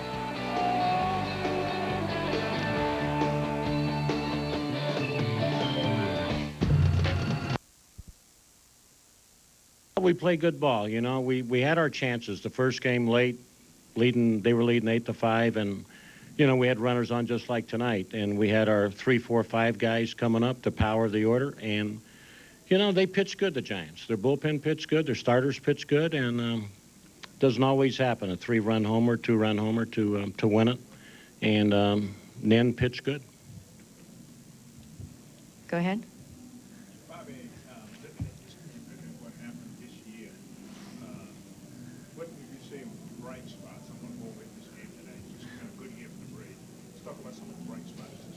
Looking over this past season, what are some of the bright spots for the Braves? We had a lot of bright spots. We had a tremendous year, and we pitched good. Our bullpen was good. We played good, and you know, we just missed out going to the NLCS by 1 swing of the bat, probably. Bobby, would you have foreseen a series in which your bullpen advantage was overcome by the fact that your starters couldn't get you a lead? Well. Would you have foreseen a series where your bullpen couldn't overcome a lead? We had a lot of good starts in this series. Maddox was excellent. Millwood was excellent twice, and Tommy was so-so, you know, his starts. And first game, I thought Tommy pitched good. He got blooped to death. The second game, you know, he didn't have much luck either, but he was much better the first game, and he could have won the first game easily. But, no, our starters were fine. Our bullpen was very good. They held the fort tonight, you know. We had to go for it. Millwood had 1 more inning in him when I took him out, but we had to try something to get on the board, and knowing that our bullpen would hold. Jesus. Bobby, Barry Bonds is a great player, and a lot of his detractors point to his postseason. He really stepped up in this season, this division series. Can you talk a little bit about his performance today and what you thought of it? Barry Bonds is a great player. Many of his detractors talk about his poor performance in postseason. He seemed to have stepped up in this series. Would you talk about his performance? Well, I think he had 3 home runs, and Andrew robbed him of 1 over the center field wall. He still can run. He can still go get the ball in the outfield, and he's a much better hitter than he ever has been in his life. I mean, he's really probably the toughest out in all of baseball. You know, maybe going back in history, he might be the toughest out. He's a great player. You've won some series like this and lost some. Is this the most devastating loss, considering the way the team played this year? You've won some of these series like this and lost some. Is this one of the most devastating? They're all tough. You know, they're all equally tough. If you are a real professional and care about your sport, they're all tough. And, you know, we wanted to win as bad as anybody in the world, and it just didn't happen. We gave ourselves chances. That was the important thing, and it just didn't materialize. A couple last ones for Bobby. Bobby, I saw Maddox out there in the bullpen. Talk about your decision to possibly bring him in and what would have made that decision come to happen. Maddox was up out in the bullpen. Talk about your decision to, if you had brought him in, what would have made that happen? He had 1 inning in him tonight. Today was his throw day. He was going to throw late, and he was going to face Aurelia, Kent, and Bonds. Last one for Bobby. Bobby, talk a bit about Sheffield's disappointing series. Would you talk a little bit about Sheffield's disappointing series? You know, anything can happen. I'm sure not disappointing Gary Sheffield, I'll tell you that. He gives you everything he's got. He had a terrific season. They didn't give him much to hit at, to be honest with you. He had a pitch or two tonight that Nen made mistakes on, and he missed. He hadn't been seeing many of those that he had a chance to really do something with. They pitched him really tough, I thought. Okay. We love Gary Sheffield. He had a tremendous year. Okay, thank you. Thanks, Bobby. Yeah. Well, I'm not sure if Bobby Cox and the Braves wouldn't have rather been on the road for this one. Braves have now lost 5 straight games where they faced being eliminated from the postseason at home. The last time they won an elimination game at home was Game 7 of the '96 NLCS against the Cardinals. Overall, the Braves have lost 7 of the last 8 elimination games they have played in. Dusty Baker had lost the only 2 previous postseason series he had ever been in before this one. But the Giants get the job done. Dusty gets his first playoff series win, as does Barry Bonds. And you can't say enough about what Barry Bonds did in this game. This is the best game ever of his playoff career at a time when his team really needed it. And here's Dusty Baker after his cathartic, redemptive win over the Braves. How's the champagne taste? I didn't have much. I was trying to hide out from the guys. They come found me because that stuff's cold, it hurts your eyes, and I wanted them to celebrate. That's the thing I want them to do, is celebrate, because they deserved it and earned it.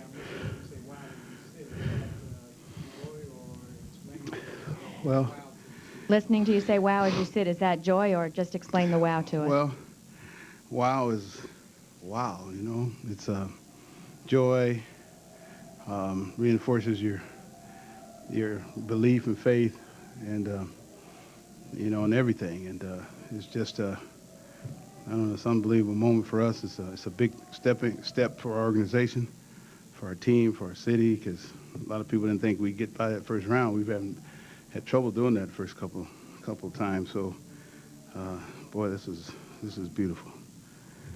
Over here. What was going through your mind in the 9th when they put 2 men on, nobody out? Well, what was going through my mind was my old coach, Luke Appling, when I was with the Braves, and you know, he's passed on, but one thing he left me with, he said, to be lucky, you got to think lucky. And so I was thinking of Luke, and I was like, just trying to think lucky, and said, man, we're going to get out of this some kind of way. We don't know how. And, you know, you hate to start every time you start the 9th in a close ball game, you start off at 1, 2, 3, 4. You never start off 7, 8, 9. And so whoever invented this game, they knew exactly what they were doing to add to the suspense. It must have been unbelievable to see the ball going right to JT Snow, the best first baseman probably in the game, on the bag. It must have been unbelievable seeing the last ball go to JT Snow, the best first baseman possibly in the game. Well, it was. I mean, you know, the coach and I, we deliberated over there, and, you know, just deliberated to the fact we were saying, okay, do you want him on the line or you want him off the line? And then end up making the decision to keep him on the line. And, you know, if he's off the line, if those guys on base, that's a tie ball game. But that's what happened. And, again, we're thinking lucky. You know, some kind of way we're going to get out of this, and just thinking, hey, it's our year, and just keep believing it. You know what I mean? Dusty Barry Bonds has played through some postseasons where his numbers haven't been measured to his regular seasons. Certainly took care of that in this series and this game tonight. Can you comment on Barry and what this type of series means for him personally? Barry Bonds has played some postseasons where his numbers were not as commensurate as his regular season. This one he seemed to really play through it. Would you talk about his series? Well, you know, he was focused, and, you know, that's the thing I thought about, because when I was on the championship teams with the Dodgers, you know, we lost to the Yankees in 77, 78, and then we're like, oh, no, not the Yankees again in 81. And that's the same thing that's happened to Barry. You know, I think he's played the Braves, 4 out of the 6 times, and I just knew and prayed that, you know, Barry'd have a great series, and, you know, a great series he did. And he hit the ball a lot harder than his numbers indicate. And I'm just, you know, very glad for him and glad for us. Dusty, how is it for you? Well, for me, it's, I mean, it's great for me, too. I mean, this is step 2 in a 4-step process.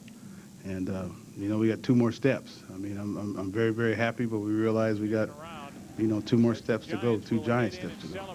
You go over here. Go ahead.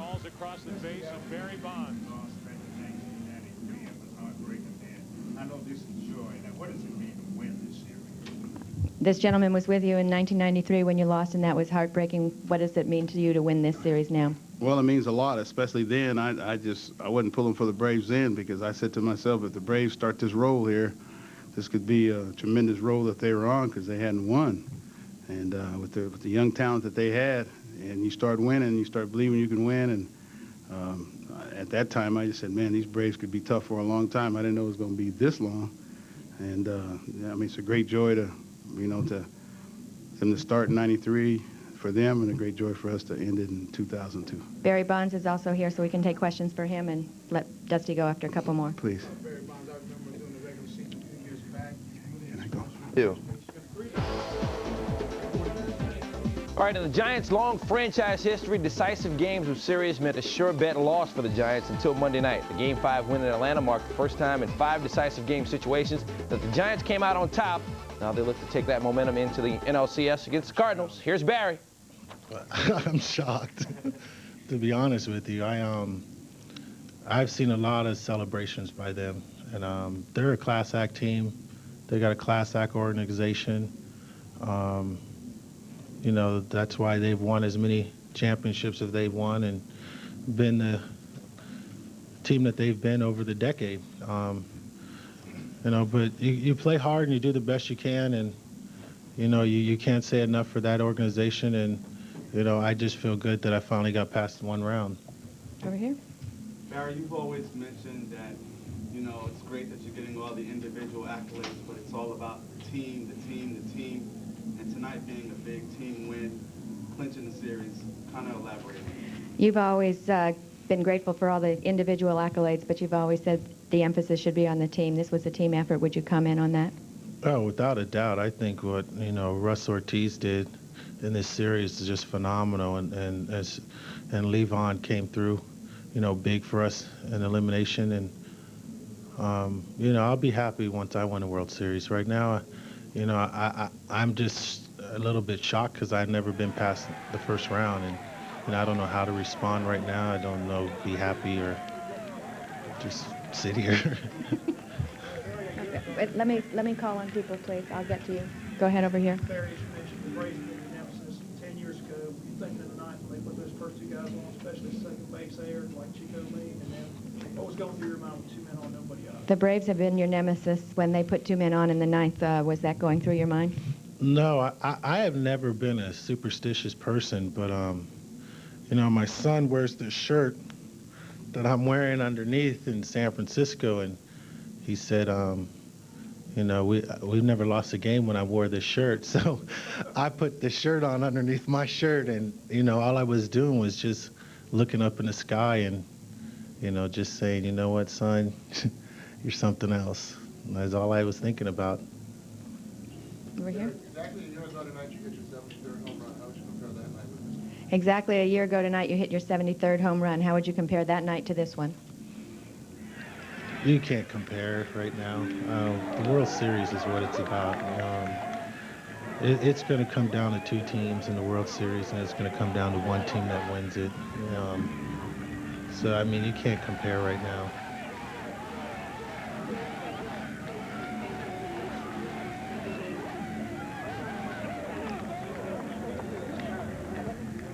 The Giants faced almost elimination almost since the end of August. Do you think in these last 2 games that mentality helped? I don't know. We've just been playing good baseball the last, you know, month of the season, and, you know, the momentum for us has just been on our side right now, and we've pitched well, and we've been able to get key hits in key situations. You know, this whole series has just been lopsided until today. We'd win by a big margin, and they'd win by a big margin, and, you know, they asked me yesterday, you know, it's been so flip side. I just hoping it wasn't their turn. A couple more for Barry. Barry, is there a measure of personal satisfaction when you go 2 for 3, score 2 runs, hit that shot that you did on a night like this that gets you to the next round? Is there a measure of personal satisfaction when you go 2 for 3, score 2 runs, and hit that home run? It's a personal satisfaction when you win, regardless. I mean, I hit the ball, you know, hard this whole series, and I didn't get a whole lot out of it. You know, the first game against Glavin, I went 1 for 4 and hit 3 balls hard, and, you know, the second day Millwood pitched his tail off on us and made perfect pitches all the time and put us in a hole, and, you know, we got back, you know, with Glavin again and beat him again, and, you know, Millwood is probably, I think with us, it was just a little bit help that he went on 3 days rest and Maddox went on 3 days rest, or Glavine, because those type of pitchers can go on 3 days. Like Levon, he can pitch almost every single day. They just have the arms to do that. And we were just trying to take advantage of the situation with Millwood, and hopefully that one of his pitches weren't as consistent as it was the first time we faced him. Apparently, so much was made of the fact that you had a horrible postseason record. Did that ever enter your mind? You hear so much about it. So much has been made about your past postseason record. Did that enter your mind during this series? No, I'm just a ball player that's just unfortunate with, during the course of a season, I put up numbers that are pretty overwhelming, and, the expectations for me every at-bat is to hit a home run or, score a run or steal a base or do something every single at-bat. And, during the course of a season, that never happens at all either. And it's just unfortunate that it's just so much emphasis put on me as an individual than us as a team. Take a couple last ones. Let me. Just some thoughts on the Cardinals and the series coming up and what you look for. I right now I'm just trying to get through the day. I almost forgot who we were playing next, to be honest with you. I've never been here before, so I'm just gonna rest tomorrow and go on Wednesday. Over here. Barry, I wanted to just follow up on what I asked you earlier. I noticed in the standings, you guys were in first place, played the Braves, fell out of first place, hadn't seen first place since. So going back to this sense of satisfaction because the Braves again being your nemesis, it's got to be. Because I'm looking at your demeanor, you're awful calm. Are you suppressing the emotion or just trying to take it in? You're very calm. Are you suppressing a lot of the emotion? No, when we were